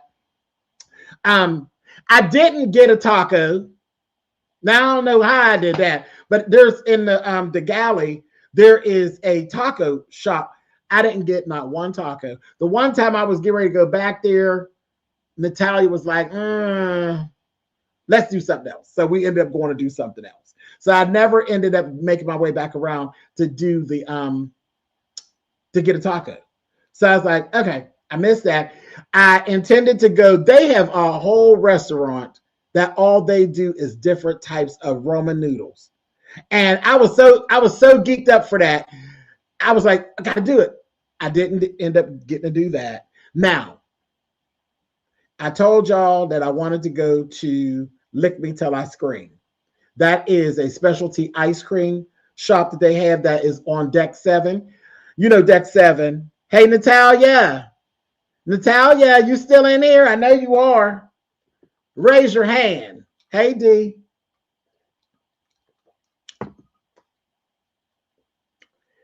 You know deck 7 where I was sitting there waiting on you, honey? It's across from there. But lick me till I scream. And it has homemade ice cream over there. And baby, when I tell you that ice cream is everything. They had a key lime ice cream that I said, listen, y'all know I lost a couple pounds. I said, baby, I keep hanging on 7. I'm going to be waddling off of here. Honey, that ice cream was everything. It was everything. Question: before you got on the ship, did you give yourself a prep talk to help face your fear of sailing? May I ask, because I'm going on the next one, but I will admit I am scared. I had a whole lot of them, Miss Leslie. I had a whole lot of them before we got to that point. But once I got there, I didn't even have the time to even get into it. I was so in the moment, and that was that. I didn't even plan it to be in the moment that much. But again, I was working, so I had a group of people with me. So I didn't have time to worry about my fear. But I had dealt with my fear long enough. I was sick of that fear. I was sick of it. I was sick of it. So it was what it was. And we're gonna talk about me going down on the beach because that was the big one. That was the big one. The standing on the deck and seeing no land, and then the actual being down at the water. That's the big one. Hold on a second. I'm gonna talk about that in just a second. So, the lick me till I scream was everything that I thought it would be. And I went there multiple times. That was good. But that key lime ice cream was everything. Now, I will say this: the first stop, which I think was a bust for me, was when we got off in Key West. I didn't stay on the island long enough. Chet and Natalia had already gotten off earlier, so they were off. And they had already done some shopping and stuff. Chet literally went over. I think he only went over there to get a red shirt, so he would have he needed a red shirt for Scarlet Night, because Scarlet Night was that night, because that was like one full night at sea. So he went over there to get a red shirt, and I'm like, okay, cool. Come on now, just got off a carnival. And so Natalia stayed on the island with me, and we went around a little bit, and we went to a store, got a few little things. And she's like, well, ain't really too much more to see, and then it was hot, and she had these bags that she was carrying and different things. And I was like, okay, cool. Well, let's go on back. And in the midst of that, then my youngest actually called on the phone, because you couldn't get me on the phone while we were on, and he called, and I ended up getting a phone call from him. He then took himself. Here I'm getting off of Key West. He's in Miami. He's in Miami. So he's like talking to me, and that was like hilarious. I'm getting back onto the ship, going through the little customs thing and all that, and he talking in my ear, and I'm trying to do what I'm trying to do with him, and then I'm putting the phone. They take everything and they're putting it through the machine. The phone is going through the machine, and the baby is on there talking, and just a whole hot mess, a big old hot mess. But the boy was over in Miami doing his thing, and I'm in Key West and all that. So all of that was going. That's what I said. There's so much going on that I didn't even catch. Again, me doing what I do, doing all my little studies. I said, shit. There was 2 things that I was supposed to do when I was over at Key West that I did not do. I did get pictures. Because y'all see pictures of me. I did take the pictures because I died to have this crocheted outfit. I was like, I gotta have this crocheted outfit because I just had it in my mind. You know, I be having things in my mind that I wanted a white crocheted outfit, period. And I didn't give myself enough time because I was going to get Supreme #1 to actually do it for me, but I didn't get enough time. I messed around and I let the time go by and I didn't give her enough time, so I didn't bother her. But that's Asia from Brooklyn. Asia from Brooklyn is a beast with a crochet needle. I was like, I'm gonna get Asia to do this for me. But I said, okay, after I didn't give her enough time, then I went and I said, well, let me just do it myself. Then I was like, I don't have time. I don't have time because I did one of my cousin's proms before I came. So that pushed me back. I did their little prom and stuff. I was like, okay, whatever. So I ended up searching around and then I found it. I found the white online. I found this white doggone, it was ecru. I found it. Then I found 2 different pairs of sneakers and a pair of sandals. I already had sandals. But I was like, all right, cool. And I thought I would have to do something to it, but I didn't. I didn't have to do a thing to it. I was like, okay. So that was what I had planned for over there, my white crochet outfit. And then there's a drink that they do over on the island that is key lime. And then they're known over there for key lime pie. And I didn't do either one of those things. And it didn't hit me till I was back on the ship and moving. I'm like, I'm not going to get back off the ship. We'll just wing it. And I didn't get to do it. My outfit for the beach, Sassy, I made it. I actually had 3. There's 2 y'all didn't see. But I have, I did the white and the black. I had a red one, and I also have this baby blue one. Y'all catch them some other time. But yeah, they're all 3 are different. But yeah, but I made it. So I'm like, okay, cool, no problem. And it's not it wasn't a one piece, Sass. It's actually it's a t-shirt and the pant. It's 2 pieces. It's 2 pieces. So that was that over at Key West. So there's 2 things that I missed at Key West. So I must do that again. Which won't be a problem because if you've not seen the advertisement, I am going back. Well, let's talk about that. Let's go there.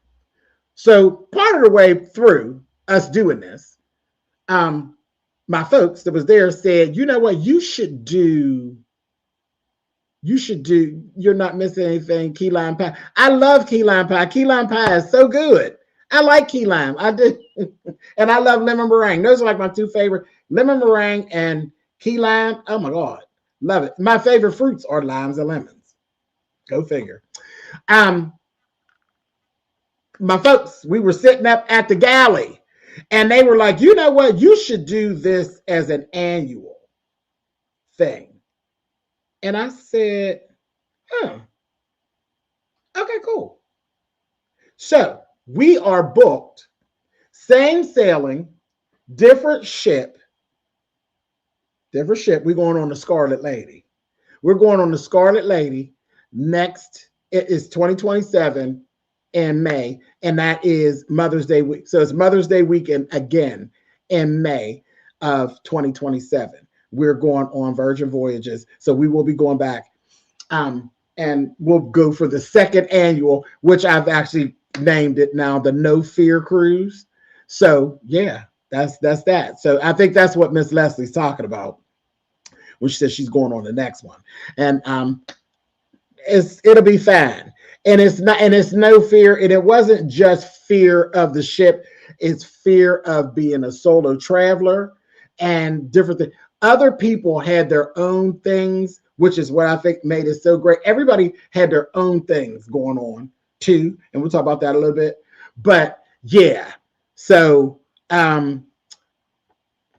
you the one that started the conversation. Powerful, like the ones that started the conversation about how, that's why I said I was going to get back to her, how it should be an annual thing. And Powerful she's everything travel too. So again, when I say I had so many people that I could lean to say, am I doing something wrong? What can I do to make it better? What, where am I at? Am I failing anywhere? And I knew they would be on. That's what be honest. Powerful, baby. She not going candy coated. She not going. We had some good conversation where she's like, nope, this, and this. You want to be successful? This, that, and that. And I needed that, and I appreciated that, and I will be forever grateful for those things, because that's just, y'all know I'm very, tell me what, don't be pussyfooting around with me. Tell me what's going on. So yeah, but that one was spearheading the we need to do this again next year. So we're definitely going back next year. But I personally, for those few things that I did miss, I'm going back December of this year. So I'll be back December on the Valiant Lady. And I'll get to go get my stuff over at Key West that I missed at Key West. So that's why I say it ain't no real big deal, because I'm going back in December. And that's December the 10th through the 14th that I will be going back, and I'm going Virgin Voyages. And I will it's actually listed. There's a link if you are interested in sailing with me in December. By all means, it is going to be a vibe. I already got folks that are actually on the ship that weren't able to make it to the one Mother's Day, and it's getting ready to go down. James, do you have the website up yet? I do have the link and stuff is actually up. Janice, you click it, it'll take you right where you need to be. It is on Treasure Lane, and I'm going to also drop it in the information box on this video when this video is over. I'll put that link in this information box. And any questions or anything, by all means, you all can hit me at treasurertravel@yahoo.com as well. But yeah, listen, and folks wasn't playing. Well, we ain't got a lot of time to play, but there is payment plans and different things that you could actually do, and I can help you through with. Yeah, so there's a whole, I got you. But December, we're going in December, and baby, the itinerary I know works real well because I just came off of it, but that little crew that's getting on that shit, oh boy. So that's going to be my annual birthday trip. Listen, I'm here for it. Yeah, listen, there was a lot going on. And now here's one of the things. So I didn't put together, here comes powerful. I didn't do, because it was difficult to do a dinner with everybody together. And reason being is one of it is part of the way that Virgin actually does what they do with scheduling, but I can get around it as a travel advisor. I can get around it, and I can actually get things where we're all together. There was a reason that I didn't do that, because everybody doesn't want to be with everybody. So I took all of that into account, because again, remember, some people took a chance on coming, and they didn't want to be like, oh, some people are cool with the fact that you know them and they know you and all of that, and then y'all could just keep y'all little thing together. But some people were like, no, don't nobody know me, and they don't need to know me. And that's that. And then other people are just who they are. They're just who they are. You know what I mean? So that's why I didn't want an ironclad itinerary for these grown people. There's tons of stuff to do. Powerful said you need at least one thing where you can actually pull all your people together. Because if you don't, you kind of cheating yourself, and you're cheating everybody from being together easy. And then those who want to come can come, and those who don't don't have to. And I was like, ding, ding, ding, ding, ding. So I would definitely, that is definitely something that I'm going to put in there. But yeah, but I did not want an ironclad every 5 minutes. Okay, James said we got to do this, and James said we got to do that. James ain't running, nobody but James. So, and there's tons of stuff. I mean, there was lots of stuff. Child, really B was at the spa, and Chet was somewhere getting his feet done, and Natalia was God knows where. She's come back telling me about some pizza. I said, when did you go have pizza? Oh, bitch, I've been there.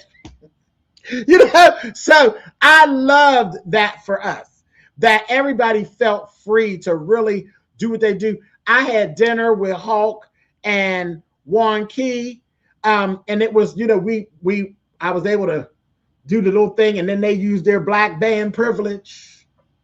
Let me say that again. Black band privilege.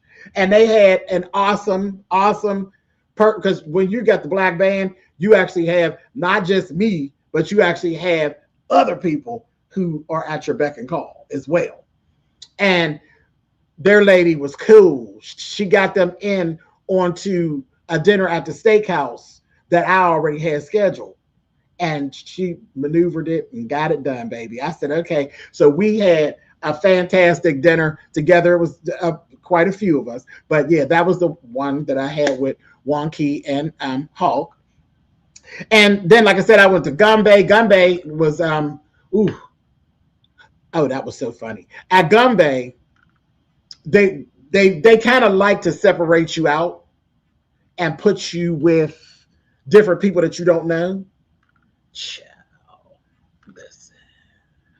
listen. Now I'm a little narcissistic, and my people is my people. Mom Chip and her mom were at a different table, okay? And I was like, okay, cool. When I tell you, honey, I was feeling myself. I got right the hell on up and went right on over there and told them folks, well, I really apologize, but these are mine, honey. And took Mom Chip and her mother and took them right the hell on back to my table and said, y'all move over and make way for Mama. Here comes Mama. And you're my damn people. Are you okay? Are you crazy? Child, then we went and here Socrates came later. Like, go move on over. Y'all in there. So yeah, I was over there flexing a little bit over at Gumby, but it worked. it worked. Yeah. So are you crazy? My goddamn Mama and Monk Chip. Are you crazy? Picked up their drinks and all. These are mine. I did go to bingo with the drag queen. Baby, that was me and Juan and Hulk were at bingo. And guess who else was on the ship that y'all know from out here? Y'all don't know her like when you see her. I know her when I see her now, but I walked past her at the bingo, her and her daughter. And I'm walking past, and she says, excuse me. And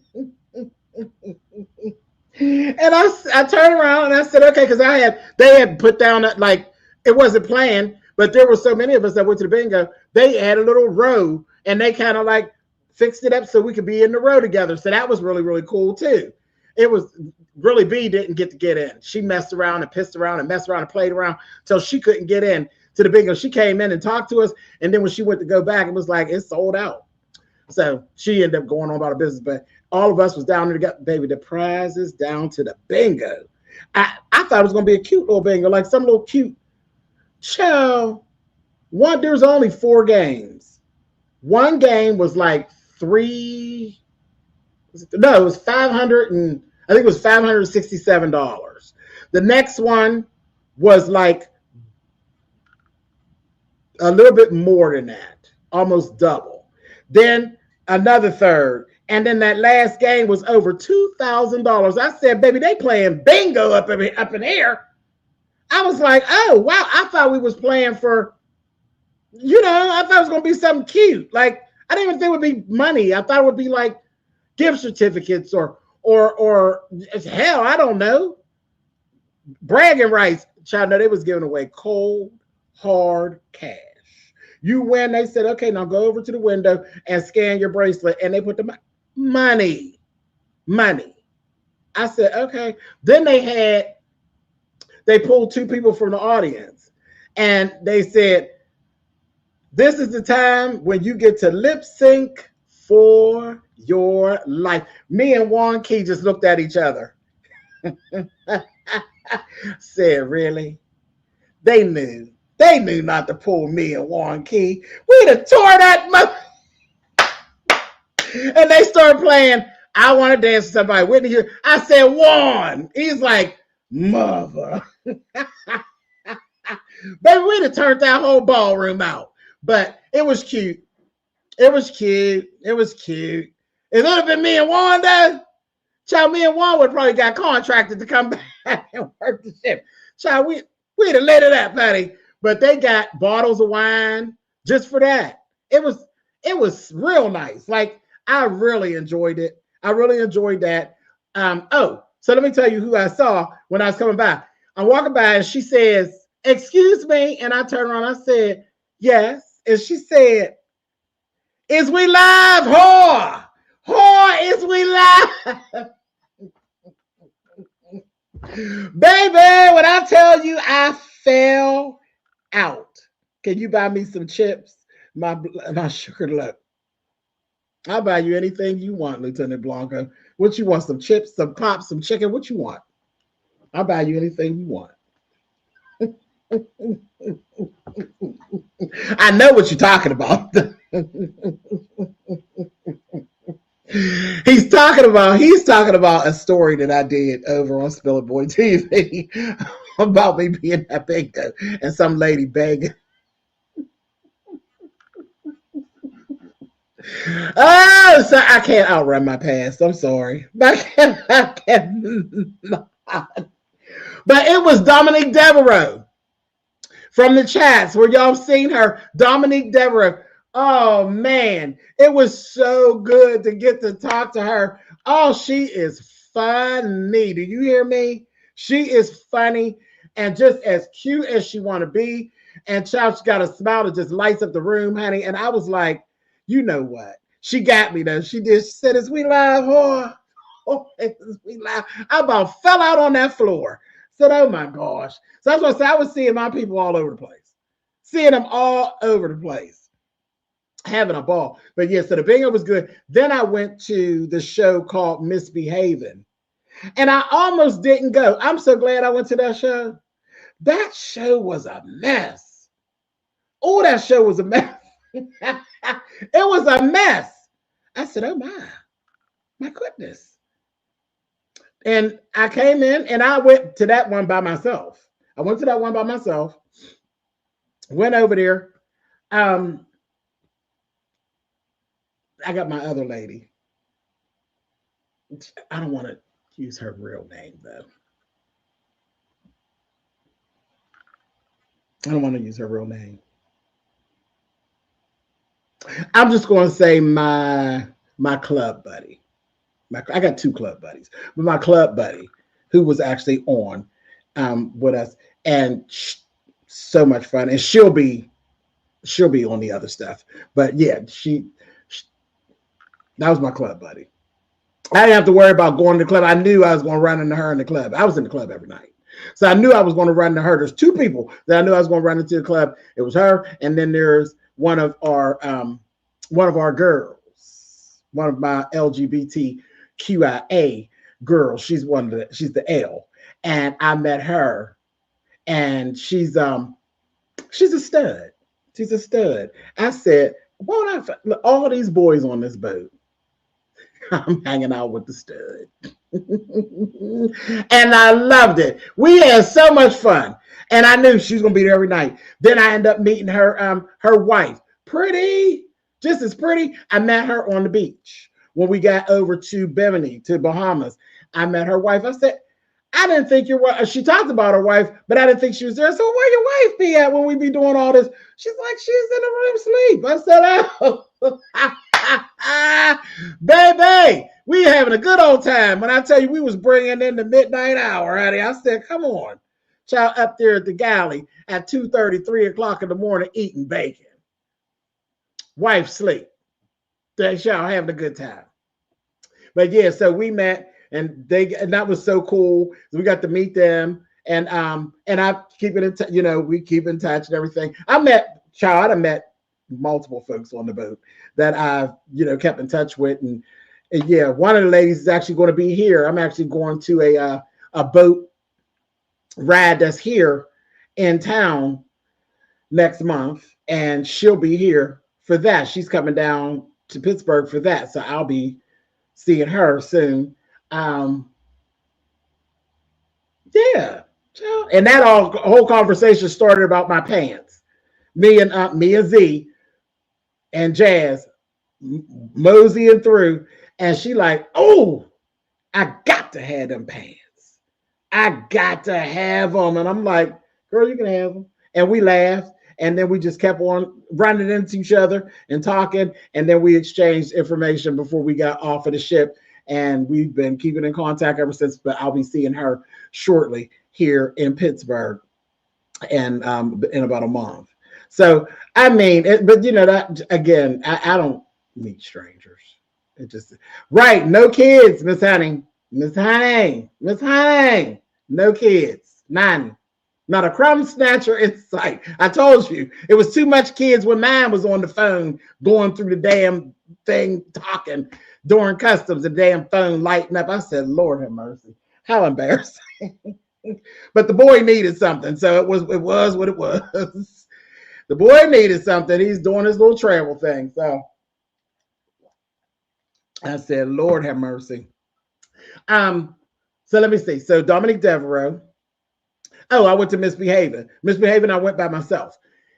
It was just saying all the wrong things. That was the show. The show was just saying all the wrong things. Right, child. Everybody loved Jazz. Jazz is the baby of the group. And Jazz told us, child, we ain't going to go all into it, but Jazz had everybody crying at the damn table. Everybody was a crying mess at the table. Jazz talking, and everybody's like, who the hell's cutting onions? Jesus. Child, when I tell you there was some bonding going on and some good times being had, it was a time. It wasn't on the land, but there was a time in the sea, honey. It was really, really good. So yeah, in Misbehaving, it was just a mess. Like, it was going down. And when the show first started, well, it hadn't even started yet. There's this real cute little guy. And I said, okay, so it's this lady, and I think she's from the UK because she has this whole accent, just real groovy lady. She's a little older than me. I want to say she probably was 60, like in her early 60s. But she was real groovy, had this real sharp suit on. It's like a sequin suit. But the little guy, he was cute as he wanted to be. Cute little guy. But he was like her little, sidekick. And he said to me, you by yourself? And I said, yeah, I am. And he was like, okay. And because I sat down close to the front.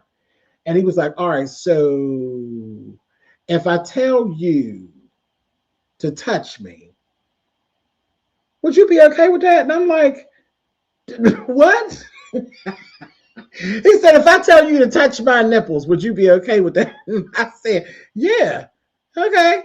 And he's like, okay, cool. So I got your permission to touch you, and you got my permission to touch me. And I'm like, yeah, okay.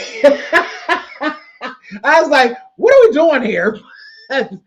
I guess we touching each other. Wait. And then I'm looking around like, okay, Chet ain't in here. Good, I'm good. Yeah, we can touch each other.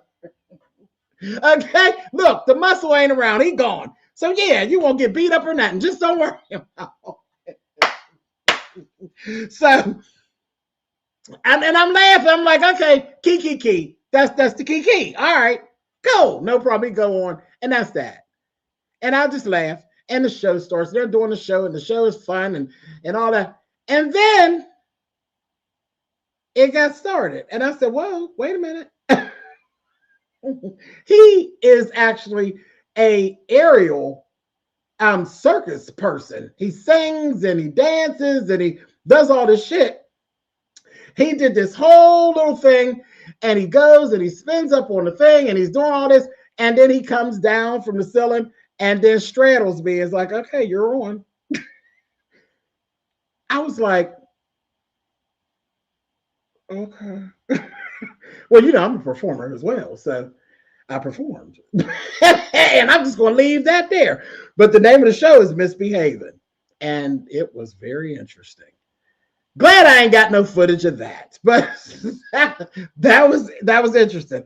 And then funny part, Chet went to, there was a second showing of that show. Chet went to the second showing, and I just laughed, I just cracked up, and I was like, okay. Juan Key, you got to go to his channel. He did a it was another party with the diva. Some party that she did, some show she had, and Juan was like the highlight of that show. He got pulled on the stage, and because y'all know Juan is a performer. He is a theater kid. He for real, like for real, like he got his got more. He's for real. He's the real deal, Holyfield. So yeah, good time. But oh yeah, Misbehaving was something. I do have a picture. I have a picture of the stage, but no footage of what was going on. We ain't rolling no bean footage, but it was interesting. But he was a cutie. I said, boy, you playing games down here straddling me and playing games. I said, okay, that was fun. So that was the, oh, and speaking of the dancers and stuff, the Happenings cast. So they have this cast of entertainers, which is called the Happenings cast. And I did get to meet a few of the Happenings cast and took pictures with them, and we had a good time and kept in contact. But there's the one young lady who at the Scarlet party, if you go back and you see over on Treasure Lane, you see the footage. I'm up top. I was up top, right, sitting right next to the DJ. Cute. But I'm sitting right there by the DJ, child. And I'm filming down. She's down there getting it. Getting it. Do you hear me? Getting it. And she's dancing and she's going, and the people in the live were getting their complete life off of her. And I was like, yeah, I said, I couldn't take my eyes off of her. She was jamming down there, getting down and carrying on. And I ended up running into her later on, like, well, the next day. And I was like, you know, I said, you know what? I'm a social media person as well. And I said, I was live last night during Scarlet Night, and my people were going off about you. She was like, oh my gosh. So she gave me her information and all that. And I'll put her stuff down there so y'all can follow her. But we took pictures and all of that, just as cute as she could be. Just, you know, just nice, like nice. I just had nice interactions with folks. Okay, so yeah, we just going on. It's almost 2 hours. Okay, so well, look, it was 4 days. So y'all tell me when y'all tired and I'll shut up. But so we go over Bahamas, Bimini Beach, Bahamas. Beautiful. I've been to a beach before, okay? But I've never seen white sand. It was white. I was like, okay, cool.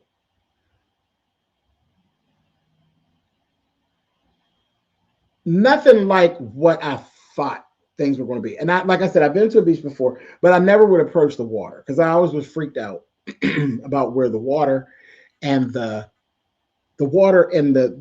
sand meet, which I know it's out of order because I'm a believer. And I'm a very spiritual person. So I believe.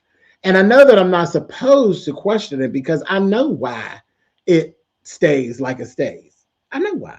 He is why, because he said so. And when he decides that he don't want it to stay, that's when you have tsunamis and things of that nature. But he says so. So it's nothing to be questioned, but I'm human, and that's kind of what we do. So that kind of freaks me out. So I wanted to, child got lots of questions. Let me know when it's questions time. Just start throwing them out, Sass. You know, I jump around. You know, I can multitask. So I know they're going to be messy because I know you. So go on. Go for it. So I'm like, okay, cool. I know that's out of order, but that was my thing. I said I got to go stand at that was the last piece of my spiritual journey. Okay. So I said, I'm gonna go stand here at this spot where this water and stuff meets. And I went on down there and I stood near his video. I just put that up not long ago, put the video up. And you got Chet and you got Really B are in the water, and you know, a ton of other people were in the water. Natalia is on the beach and she is filming us. And you hear Natalia in the back. She's like, "Go ahead, it's fine. You got this. You got this." And I'm like, "Bitch, I'm where I was supposed to be going. This is it. This is this is as far as I was going. Was right here." And I was like, "Okay." And then I did it. And then I stepped into the water. That was never part of the plan. It was weird. It was different. Feeling your feet sinking into the sand and stuff was strange. But I wasn't scared. I take this journey you're on seriously. Travel is life. My first question was going to be about the water. So I'm listening. Okay, yeah. So I stepped down and I'm like, okay, cool. And I think the thing is, I don't like creepy crawlies. I don't like stuff. Okay, I don't like stuff. So, and I got a real thing about anything that slithers on its belly. I don't like animals that slither on their belly, and I don't like people who slither on their belly. And if you know me, you know I don't fool with slithery souls. I ain't got time for it. I don't like it. But when I was on the beach, because you can see everything's white. Nothing moving weird in the sand or none of that stuff like that. I didn't even put my water shoes on. I went and got in the water. Now there's that little dip down where I noticed. I'm like, oh, so why are they having a hard time getting back? It looked like the people that's coming back to shore, they were having a hard time. I said, what is going on? But there's like a divot that you got to step up, kinda. That's weird. Because again, I've only ever been in a man-made pool. You know, divots, child, unless somebody ain't know what they is doing. You know, that kind of thing. But I went in literally up to my knees, and then it happened. Really B probably doesn't laugh. So I'm gonna give y'all the tea. She probably ain't here no more. Child. Oh, really B play games with Mother Nature, honey. Oh, come on. The water feels great. Come on. You got it. It's good. Come on. Baby, a couple of waves came by. So I got to see everything, just how fast things will change, how fast Mother Nature steps in and does what she does. See, I blame Really B. Chet said that it was a boat that went by further out in the water that made the waves come. But I'll go for some of that. Where the wind come from, Chet? Because it was just a little boat, not no ship like we got off of. It's a boat. Oh, there she is. Hi, Really B.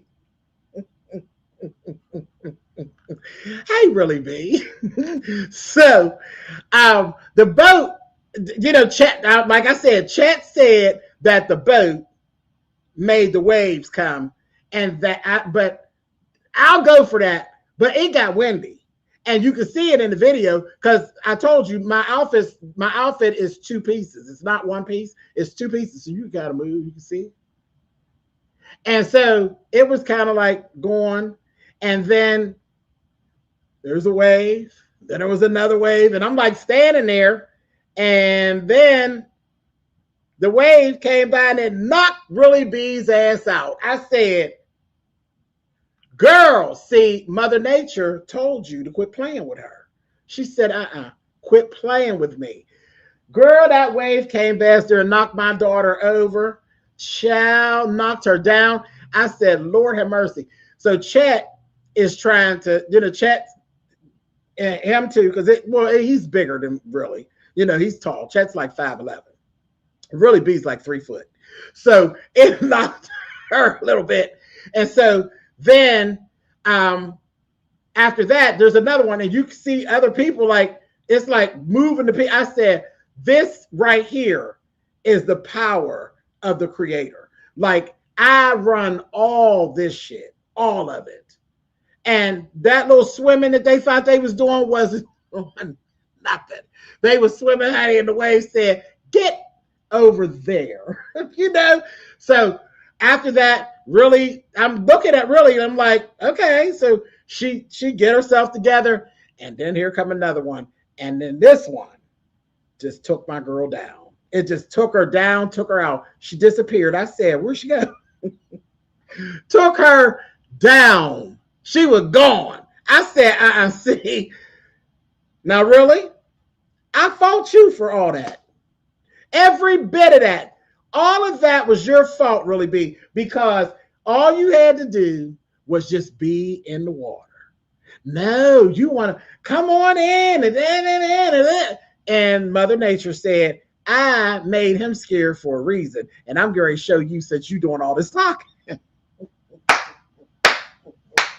And that wave took poor Really out. Child, her glasses went one way, she went the other. So then we got this whole thing. Then Chet's getting her together and get her up. And then it was like, damn, this is messed up, because Really's glad. If you know about Really, y'all know her like I know her. You don't know Really B like I know Really B. Really B's glasses are designer. Okay. So we talk about a whole grip, honey. And the glasses is just gone. I'm like, oh, shit. So we're like going through that. Like, we moved through that whole emotion. Like, okay, she's okay. Now we got to make sure she's okay. All that. And there's footage. There is footage of my baby biting the dust. But I ain't post that, because I ain't doing that. But Mother Nature got her ass good. But anyway, so then some really nice man a while later came down from way up the beach. Okay. We were in Bimini Beach. That man came from Nassau and brought Really B's glasses. And he said, I saw these glasses or whatever. So she got her glasses back. So that was really nice. But Lord have mercy. The power of the Creator and that water out there, it is to be respected. It's not to be feared. It is to be respected. He came back with her glasses, and they were not broken or anything like that. So Mother Nature had to show your ass something, Really B. She ain't want to hurt you, but she wanted to show you that she was that girl in that instance and that you were not. And you telling me to come in, she told you, shut your mouth. I got this. And Mother Nature beat up my daughter. Now, I don't usually allow that kind of thing, but I don't know. I can't beat her, really. So I had to let it slide. I had to let it slide. She got you. But Really got her glasses back. Honey, Her glasses was in the whole next zip code, honey. I said, Lord have mercy, Jesus. Anyway, so really came back. And you can hear her say it in the video that I post. You hear her say, she said, yeah, Chet told me to Chet told me to come up here and sit myself down somewhere. But she's a trooper. She still was out there. It's like, whatever. I'm like, girl, came up there. We sat for a while, and that was that. We talked about it, and they're like, well, good for you, up to my knees and all that. And then Powerful came, and Cajun came. There was a few of them that actually came. Some more of my people came down on the beach, and they're like, oh, and they went into the water. And this was when it was like, oh, wow.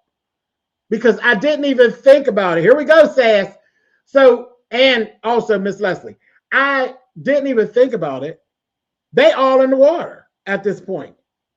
I just got up and just walked on out into the water. Didn't give it a second thought. Didn't, nothing with the fear or any of that. Still with the respect of it, but no fear. And I just walked right on into the water. Went on out there with them and was talking, and I was just comfortable. I was completely comfortable. It was just like the fear just was lifted right off me. I was like, that's awesome. Like that right there was really awesome because I was just over it. Like, I'm like, again, over. I'm not that kind of punk. I'm not. I don't walk around fear and stuff. That just is not my thing. And I let that whole fear of the ocean go on way too long. Way too long. I can't even tell y'all the things that I have passed by because of that. I've passed by tons of opportunities because of that. Because of that. I passed by a whole trip to Hawaii about my daggone fear of flying. One of my kids, one of my house kids, my gay house kids, was like, he lived in Hawaii. He's in the service. And he's lived in Hawaii for years. He's like, I'm sending for you. I'm like, no, you ain't. No, you are not. And now he live in Texas. Too late. I'm like, shoot, I'd have missed my whole trip to Hawaii. You're too late. He's in Texas. Say, I'm going to go to Texas, child. I'm going to go to Hawaii. I'm going to go, though. I'm going. But anyway, so that was that. So I went back into the water, and then that time I actually went up to here. I went up this far into the water. That was it. I ain't put my head in, none of that old funny stuff. But I did go up this high, and that was it. That was it. That was enough. And listen, and that's what Powerful was like, come on, let's go further. I was like, no, I was still above, but below the waist at that time. I was like, no, Powerful, I'm good. But eventually the water started moving, and I did get wet up to, mid torso. So, and that was cool. That was cool. Yeah, so that was like really Corpus Christi. Okay, yeah, that was cool. So that was the water thing. So I did get that done. Went up onto, because it's nothing but a big beach party. So all y'all who are going on the trip December 10th through the 14th, get ready. Get ready, people, get ready. Honey, that ain't nothing but a big old beach party. Down on the beach was one thing. When you come up off of down there, baby, there's a whole party with the Happenings cast and the DJ. Baby, we went on up there, got these drinks. Really B said, come on, she got us all drinks. Honey, I got this some type of frosted something kind of drink that was lime and we was up there. So up there was a good old time. And yeah, you got to stand in the shower, get all that old sand and stuff off you. Then I put on my water shoes and stuff up there. And up there is where Chet and them actually got to meet my friend Soup and got to meet her wife. I'm happy you faced your fears and that you had a wonderful time. Thank you, Kwani. Kwani was one of the ones that was actually in that live where you remember, Kwani, when in the live where the girl was dancing, the girl that's part of the Happenings cast was dancing, and they were all going off about her in that live. That girl. And then when you just see, when I seen her like up close, stunning. I mean, stunning. She had her skin just looked like black Teflon, like my grandmother's skin. Like my grandmother had the most clear, dark skin of anybody that I've ever seen, really. Like my grandmother, that's why you always hear me say this Teflon that I have that my grandmother gave me. My grandmother did not have one blemish, none. None. I always wanted to be as dark as her. I'm not. But yeah, this girl, she is stunning. And she was so nice. And she does, because she's another one. She's like, I love your fit. I love what you're wearing. And she was going off about this bracelet that I had. And I'm like, girl, I'm sitting there looking at her like, you going off about this bracelet, child? Y'all know me. Child took that bracelet right on off, honey. Told her here. She's like, are you sure? I'm like, I am quite sure. I'm quite sure. Child took that bracelet off. You can have this, honey. Girl, please. Please. That child, she's out there. She is doing things. And she is going to be somebody. I just knew it. I just being in her presence. I said, girl, this is just the beginning for you. Just the beginning. She had a whole thing about her, a whole aura about her that you just draw to her. And she was at different things. And she's like, are you going to be at the We Fancy? That was the last night. I'm like, absolutely. Absolutely. We Fancy that's the last party. That is the last party. And that's where you could wear, whatever type of really elaborate outfit. That's where I wore the sequin pants and netted top to that party. And they do a whole production. The Happenings cast do a whole production during that. That party was something interesting. But baby, that 80s party, was off the chain. Now, again, those things that you are thinking that aren't going to be, like I thought the bingo wasn't going to be nothing, and they giving away thousands of dollars. I was like, what? Then the 80s party, man, hearing all them old songs, and it had a specific crowd that actually ended. I stayed at the 80s party till they were literally bringing the lights up in the club. They were bringing the lights up. That's where I wore the black and white, jumpsuit. I wore that to the 80s party. And the hat that I had on, the hat was not part of the outfit. I got the hat. I bought it off the ship. We were just passing by. There was just a little boutique stuffed over in the corner. And where was I coming from? The steakhouse. I was coming from the steakhouse, I think. Yeah, I was coming from the steakhouse when I had the dinner with Warren Key and Incredible Hulk. And that we were coming from down at the steakhouse. And as we were passing by, I seen that and I bought that hat from there. And when I was getting dressed, it was me and Jazz. And because Jazz's room was literally down the hall from mine, me and Jazz were like together like this the whole time. Even when we were at the hotel, Jazz was right downstairs from me. Jazz was the first one to get to Miami. She was right behind me. And we were like this the whole time. And we still like this. That's it. That's just my baby. That's my baby girl now. She was the baby girl of the trip. She's the youngest person on the trip. Everybody fell in love with Jazz. She went parasailing. I was so mad at her. I said, why didn't you tell me? So we could have filmed you and you could have got some footage and you would have it for your family and stuff.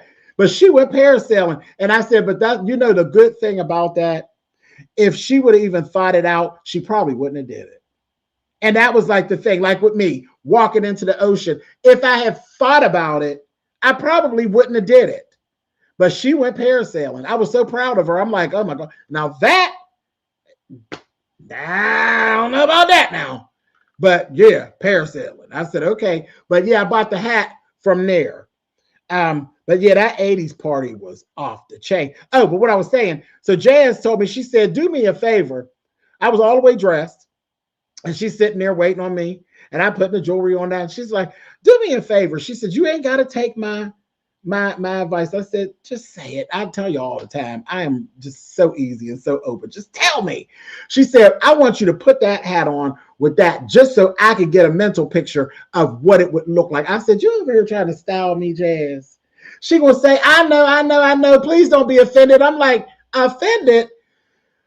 It is always good to put another eye on what you got going on. And as a designer, you know that if you're not just an asshole and you're an actual designer or a stylist, it's always good to put another eye, because sometimes you stay in it too long and all you see is what your vision is.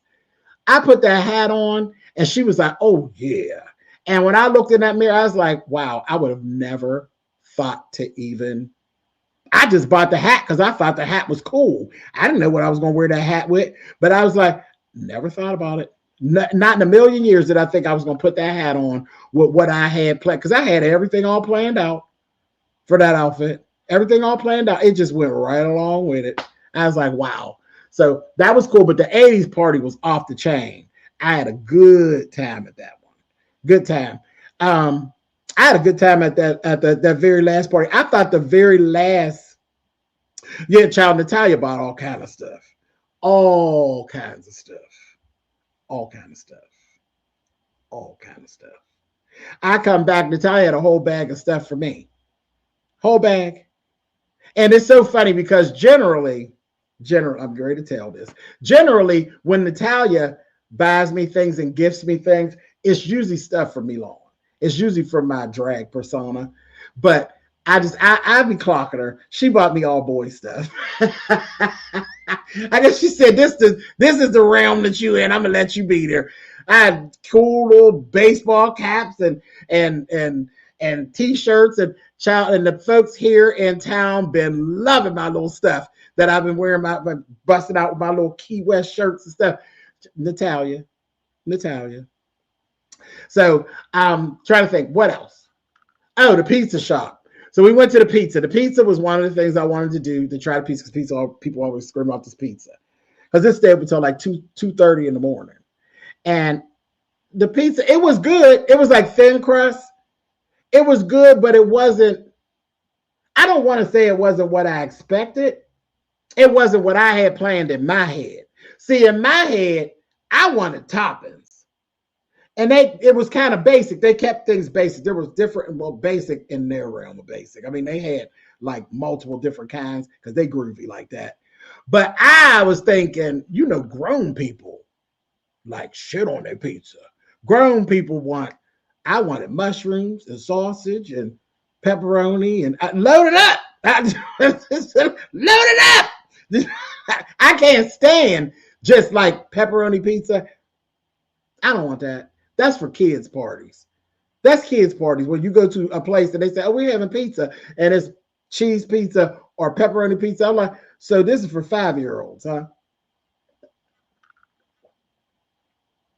Grown folks have peppers and black olives and stuff. That's what I had in mind. But I'm like, okay, cool, no problem. But I had it. The pizza was tasty. It was tasty. What else? We went to a Greek. There was a Greek little thing, like a Greek sampler situation. We had a good time at that. I didn't eat anything. It looked good, but I didn't eat anything because ended up Z came in late. And I think Natalia came in late. And I ended up giving what I ordered to Z. I was like, just here, take that. And it was fine. You could adjust it, Jay. See, yeah, there were some different things that you could have did, but it wasn't what I thought says. I was like, where is the stuff? Like the banana peppers, where's that stuff? But it was cool. I ain't need all that pizza anyway. I had things going on. I had things I had to get into, and a whole bunch of pizza wasn't going to be my friend. So, come on now. So I was like, be sitting around eating a bunch of pizza and then come out looking like somebody's uncle. Anybody gets and I went, okay, so you didn't go to the Greek thing. So who was late? It was Z and Jazz. Jazz came late. That's who it was. It was Jazz.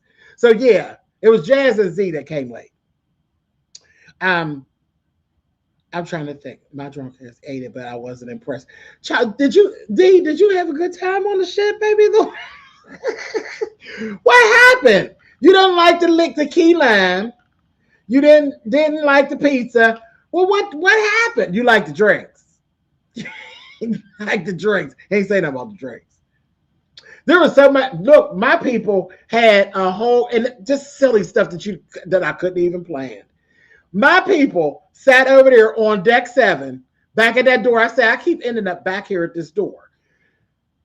We sat on deck 7 and played the most intense. We played the most intense, shadiest goddamn game of Monopoly that I have ever been a part of. It was a hot mess.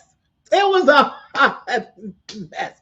I didn't know between Hulk and Chet and I had to I cheated.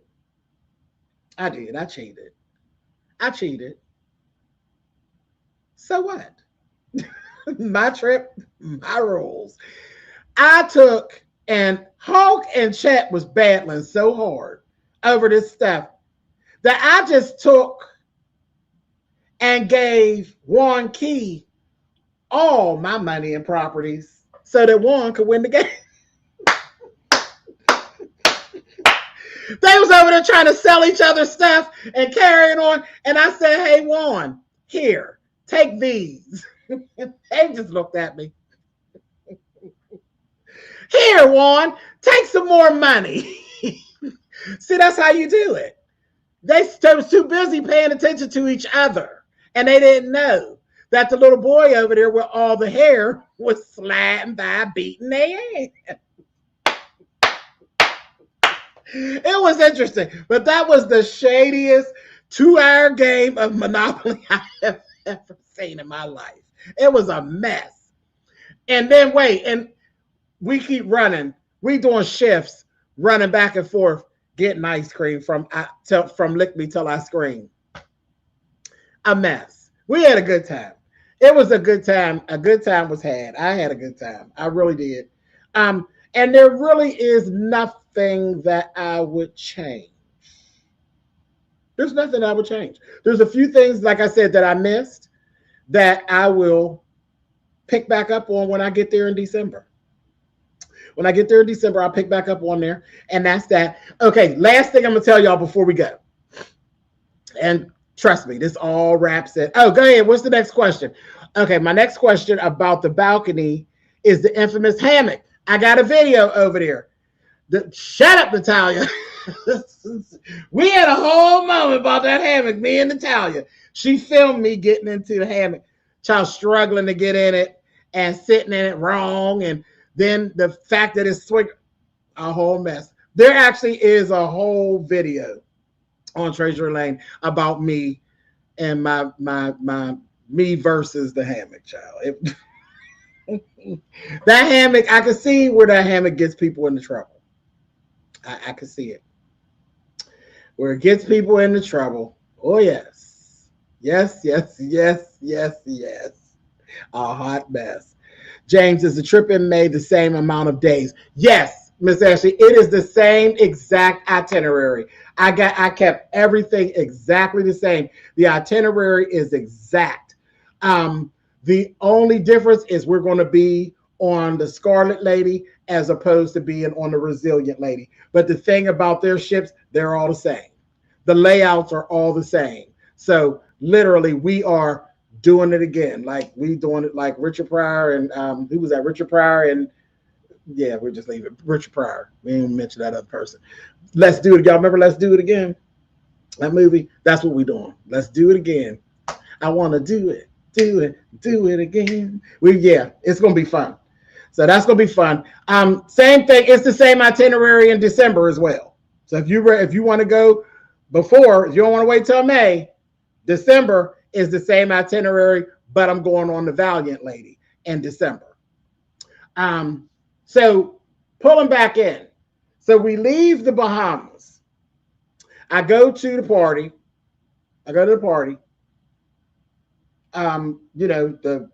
We fancy party 3:30 in the morning. I'm like, let me get down here and put my little stuff together so I can get on off this here ship in the morning.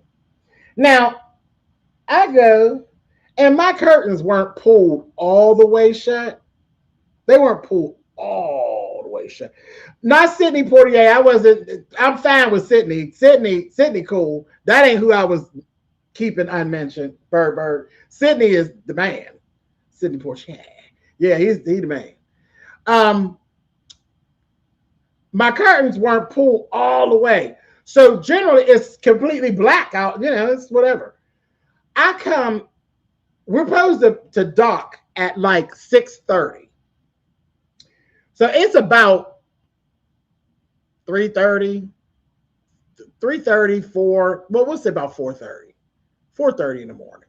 Maybe 4:30, 4:45. Because I done came out of all that stuff and then got a shower and all that. And I'm looking and I see all this light and I said, wait a minute, what is all that light? And I said, am I giving a show? So I get something together and I go and I pull the little curtain and I look outside. So here, one of the things that we were talking about was that people don't realize how fast that those cruise ships actually move on the water. Big as they are, they kind of be moving. They move. And do you know we were already back in Miami? We were already home. Already. We were already home.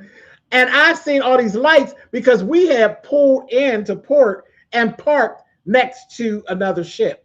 When I opened the curtain a little bit so I could actually see, you'll never guess what ship was right there. And I was like, this is the full circle moment. This is the full circle moment when everything was fine. Everything was supposed to be. I'm fine to move on to the next part of my journey because my next part of my journey was, I kept saying, I really hope. That was my prayer for the trip. I hope I really like being on this ship because I got so many plans for other things that I would want to do. And there was definitely one on my bucket list that I definitely wanted to do. And we pull up next to MSC. I looked out that window and all I saw was the great big MSC sign. Big, bold, and beautiful. And all those bright lights just looked like goddamn new money. I said, well, there it is. There it is. I turned right back around. I said, okay. And I took that mental picture with me and I said, shoot, if I had my way, I'd go across the plank and get right on there and just keep going, right? Lord knows I still had clothes left. But anyway, I turn around and I go home. And not very long, guess what presented itself to me? MSC. I will be going on MSC November. In November, I will be cruising MSC. So I'm like, this is crazy. Like how everything just keeps just falling into place. It's just falling into place. And that's that. So I'm going to be going on MSC and have myself a good time. But yeah, my next group situation. My next group situation is definitely December the 10th through the 14th. I will be going back on Virgin, and that is the beginning of my birthday celebration. That's the beginning. I'm doing 9 to the 9 to the 5 to the 5. Okay, y'all remember that. 9 to the 9 to the 5 to the 5. December the 9th, things begin. Listen. Capricorn season don't start December 9th, but I'm hijacking some of them days. December the 9th through January the 9th, I'm celebrating my birthday. I will begin December the 9th. I will be flying out of here into Miami on December the 9th, and I will begin partying. And I will stop partying at 11:59. 11:59 on January the 9th. I will be 55 years old. So, like I said, 9 to the 9 to the 5 to the 5. I'll be sitting on 2 nickels come January the 9th, God willing. So that's it. That's how that's starting. That's where the December 10th through the 14th thing, I'm taking my butt back on Virgin so I could pick up where I left off and do the few things that I missed and do some of the things that I liked and just have myself a good old time down to the Virgin again. That's the beginning of my birthday celebration, but I am definitely going to mark that check off my bucket list of MSC on November. Yes. November. Anybody that's interested in going on MSC, I could definitely get you booked onto that sailing as well. If you want to sail with me on MSC in November, there are still beds available. You want to be on a waterbed on MSC with me? You can reach out to me and I can help you to get booked on there too if you like. But my next group situation is December the 14th. But we could turn MSC into a group if you like. Listen, he's a travel professional now. I could turn MSC into a group excursion if you like. Just let me know. All right, y'all. So listen, that is it. Thank y'all for listening. Of course, there's more that there's more, but I ain't gonna tell all of it. Some things need to be left alone. It was good. It was good. It was very, very good. And I've kept y'all literally 2.5 hours, but I could definitely go on and on and on. Just the parties and it just kept getting better. Every day that I was on there, it just kept getting better. Oh, and I kept y'all this long. Any questions? Anybody got any questions? Any questions? I will answer questions. Go ahead. I'll answer questions. I'm running out. I ain't in no rush. I just didn't want to keep y'all too long because I done kept y'all a long time. But if y'all got any questions, let's go. Let's go. That's the whole point of being live. So we can interact. Any questions? Come on, Sassy. I know you got some more. Okay, my next question is about the balcony and the infamous hammock. Well, I told you what I could tell you about the hammock. I had a hard time getting in it, but I did get in it. And there's a video of me doing it. Yeah, but that's it. That's all I can tell you about that. I saw it, but I want to hear about your thoughts about seeing the water from that angle. Oh, that's different. Any fine men on the girl, please. What? Men and women. There's some of everything that was on that cruise. Some of everything. And absolutely, child, Miami was full of little cute little things and whatnot. There's cute men all over the place, Chantal. Men that was working there that ain't even allowed to talk to you. Child. And there was some fine women on there too. A lot of beautiful people all around. A lot of talented folks all around. You're surrounded, honey. Surrounded. That being on that hammock, that's when, like I said, that's the first time that I kind of felt like I wasn't in control of what was going on with me. That's the one time that I can actually feel that I was not in control of my being on the ship. I could feel the ship move and stuff. So that was cool. But I could see how people get in there and get all comfortable and fall asleep and carry on and all of that. Because that's what they said, don't go up there and lay down because you'll be messed up. You'll be messed up. I don't know. Oh, I didn't talk about the pajama party, did I?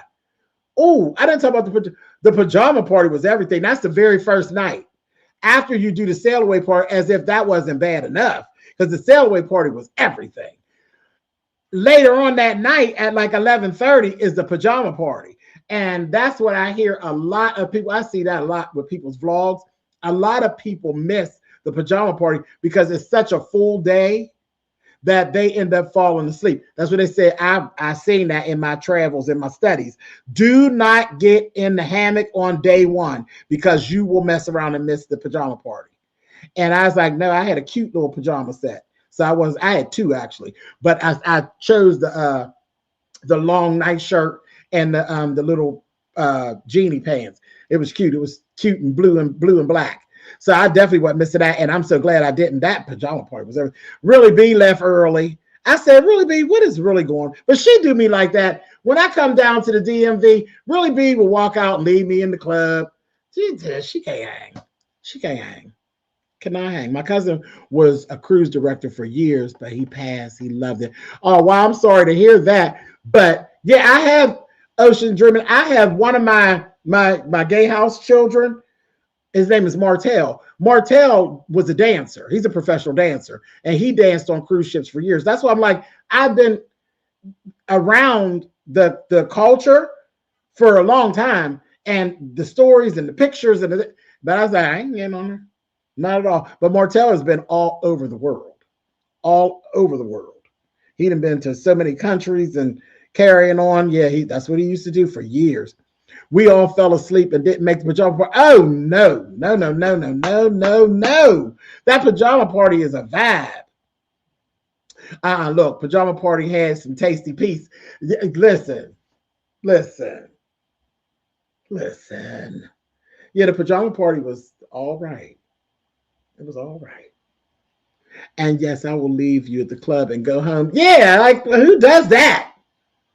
She left me on the ship too. She left me at the sail away party. She left me at the pajama party. Only place she didn't leave me was on the beach. Everywhere else she left. I'm going on my first MSC cruise in November as well. Can't wait. Listen, I cannot wait. I can't wait to see these crystal floors or crystal stairs. I can't wait. And I can't wait to do their all white party. I cannot wait. Because they do an all white party on MSC. Can't wait. Now I don't even know exactly what I'm wearing for the all white party. I got an idea, but I don't know exactly what I'm wearing. And I just bought a pair of red shoes for Scarlet Night for December. I ran into these real cute red shoes. I just bought those. Last time I had, let me give y'all this little tea. Listen. So I thought I was real cute, right? I thought I was real cute with these little sandals that I had for the Scarlet Night for this cruise. These little Stacey Adams sandals, little two-strap, little situation. They cute. They real cute. And they Stacey Adams. Stacey need his whole behind whooped. They were the most uncomfortable sandals that I think I actually own. I said, what is going on with these doggone set? And they look comfortable. Like they really look comfortable and everything. I'm so glad my pants were like so flared and all that. And then, you know what? Let me take some of the pressure off of Stacey. Because I had a few drinks. But there was multiple times that I like walked out the sandal. These sandals was giving me the blues. Only ones the whole time I was there. I was like, this is wearing my nerve. Those sandals were wearing me out. I was like, and I got other Stacey Adams shoes, never an issue. But them, I don't know. But you know whose shoes be giving me the blues? Is Steve Madden. Steve Madden's shoes, I don't know. It always seemed like one shoe don't be just right. Like it's like something, there's always one shoe that just ain't right. Something be going on. I'm not communicating clearly about my balcony question. The first time you go on the balcony, was it overwhelming or odd feeling? Oh, well, here's the thing, Sass. Strangely enough, I don't do balconies.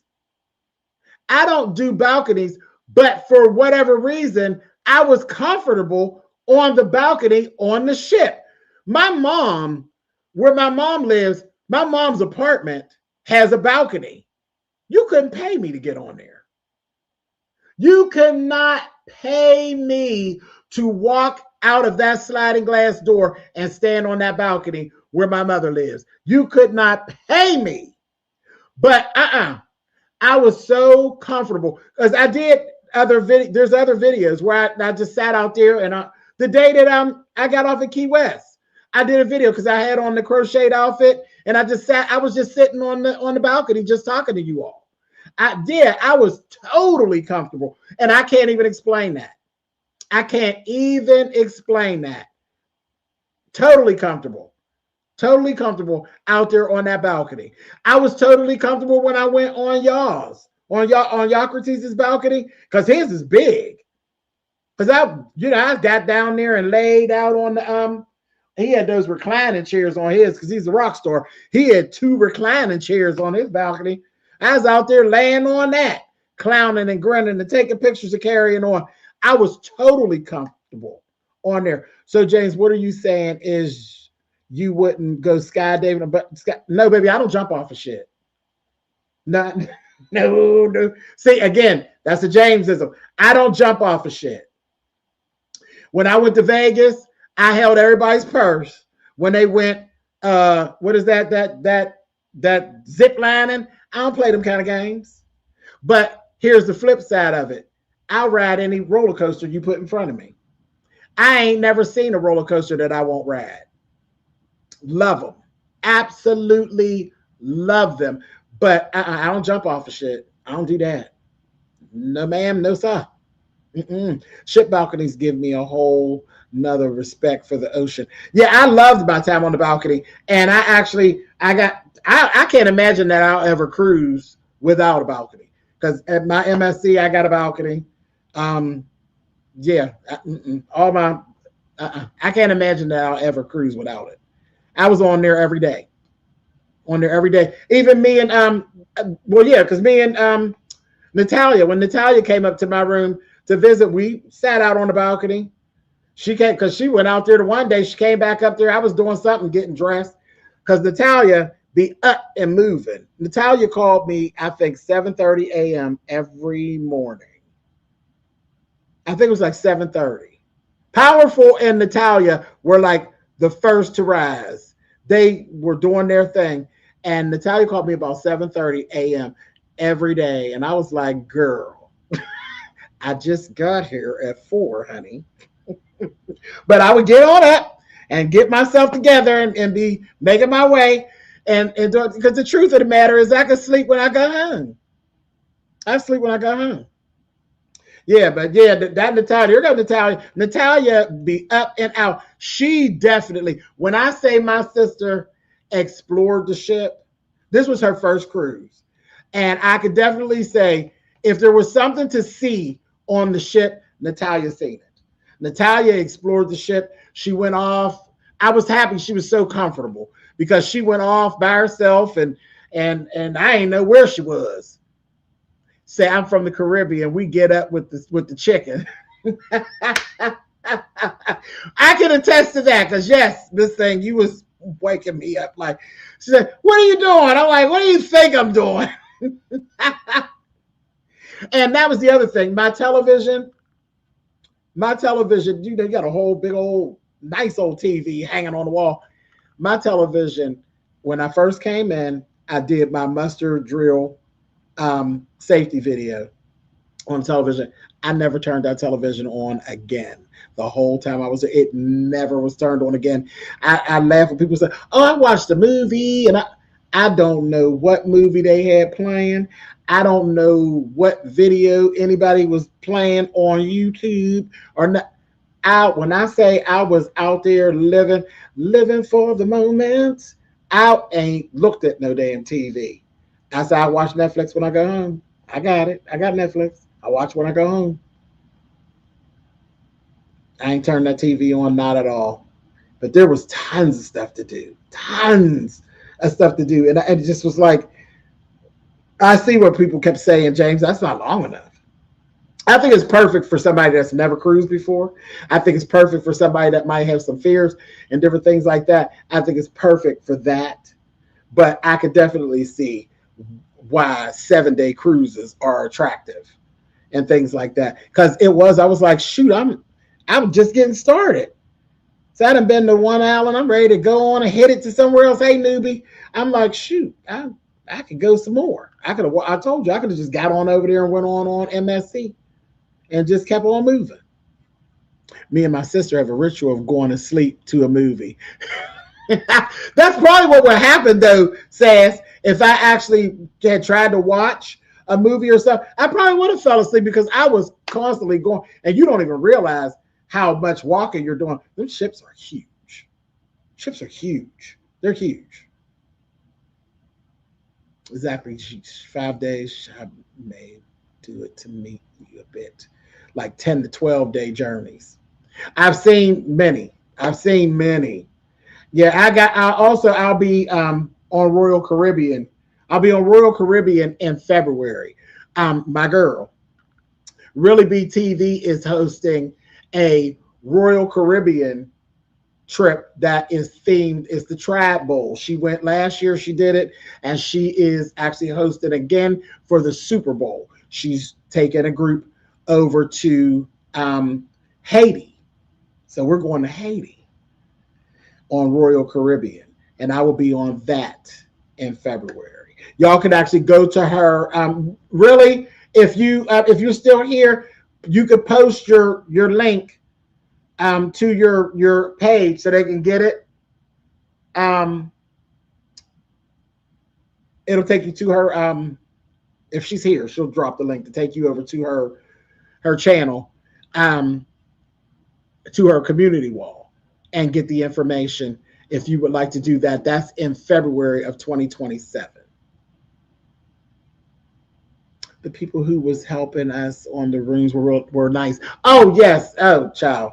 Absolutely. Yo-Yo. That was my guy's name, was Yo-Yo. I actually met Yo-Yo. I have video of that. When I was coming to my room, Yo-Yo was coming out and he stopped everything he was doing. He dropped what he was doing and he turned around and boom, just came back in and went through everything with me. He was like, oh, this is your first cruise? Okay. He went through everything with me. He didn't even have to do that.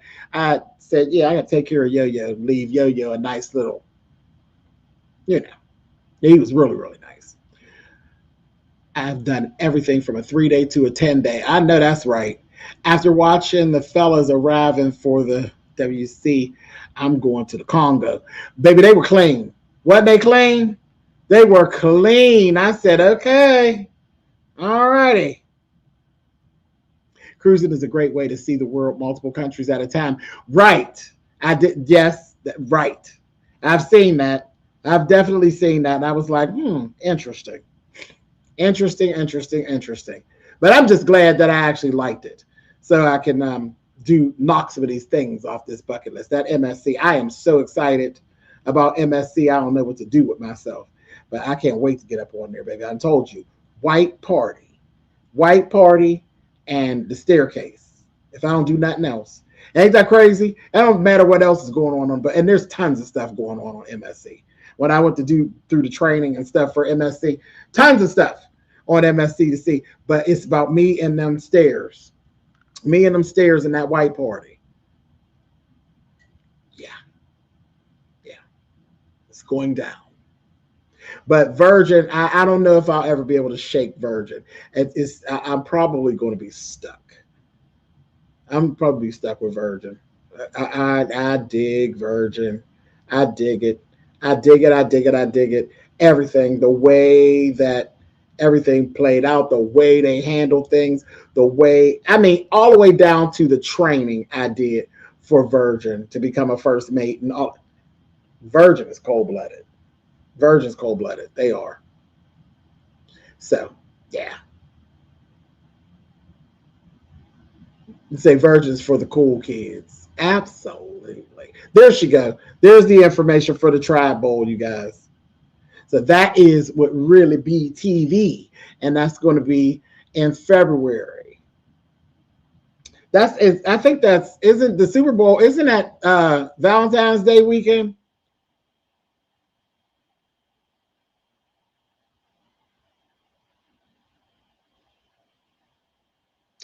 Valentine's Day. Sound like a nice gift and a getaway to me. Ain't nothing like no kids, all inclusive vacation. Listen, I don't know how I'm gonna do, but this all these water parks. That's the thing with Royal Caribbean. They are like, when it comes to kids, oh my gosh, I'm actually going through the training with Royal Caribbean right now. Royal Caribbean, their ships are something serious as far as activities for young people. Serious. I'm like, wow. Like I mean, the more every module and things that I'm going through, I'm like, wow, they got the kids covered. Them and Disney.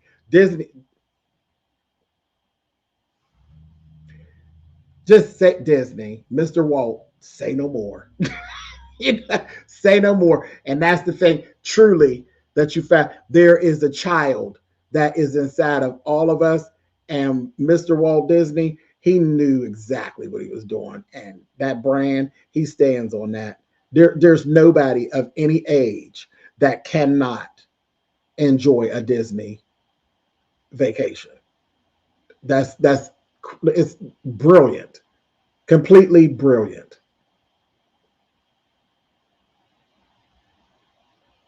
So, yeah. All right. Any more questions? We got about 10 minutes and I'm going to wrap this up. Any more questions? Any more comments? Anybody want to tell me something? Anybody want to give me a suggestion? You can always come back into the video. You know, I'll read my comments and stuff. If something comes up, you think of something, a question or a comment, you could come back to this video and leave a comment and I'll get it. Or you can go and hit me up and get me anything travel-wise or vacation-wise. Go to treasuretravel@yahoo.com. Anything video-wise, you could definitely go to spillitboy@gmail.com as well. So any like video questions or anything like that, because I know y'all have some questions about some other things that I do, you can go to spillitboy@gmail. But yeah, so I had a good time. No drama. Natalia was the drama. Natalia was the thing that made my heart drop. Her and chatting his lies. I said it was a full rounded trip. I had somebody lying. I had somebody show up. All that was full rounded. Full rounded trip. Did you ever see my comment telling you to get the Golden Horizon at the Dock House? Right. And listen, I got to do that this time too, Sass, because that is also, you're not the first one that says that. Lynette and Stanley, that is their thing. They always do a Golden Horizon because Lynette is bad on Virgin too. Oh, Miss Lynette. My girlfriend Lynette is part of the top 100 on Virgin. Catch those teas. I told you, Lynette and Stanley are like a black ace of spade in my pocket. The baby mentor wise, I'm good. I'm good. But they always talk about a Golden Horizon. Yep. So I will definitely do that in December. Sass, definitely do that, and we will talk about it. As the kid whisperer, I love a good youth-based trip. However, if I'm not vacationing with mine, I don't want to see yours. Oh my gosh. Well, they had plenty of spaces. Now, because there's actually a guy, I can't think of his name, but there's a guy on YouTube who actually does nothing but Disney. Like he does Disney cruises. That's what he does. You never see children in his video. Him and his wife be having the time of their life and be getting just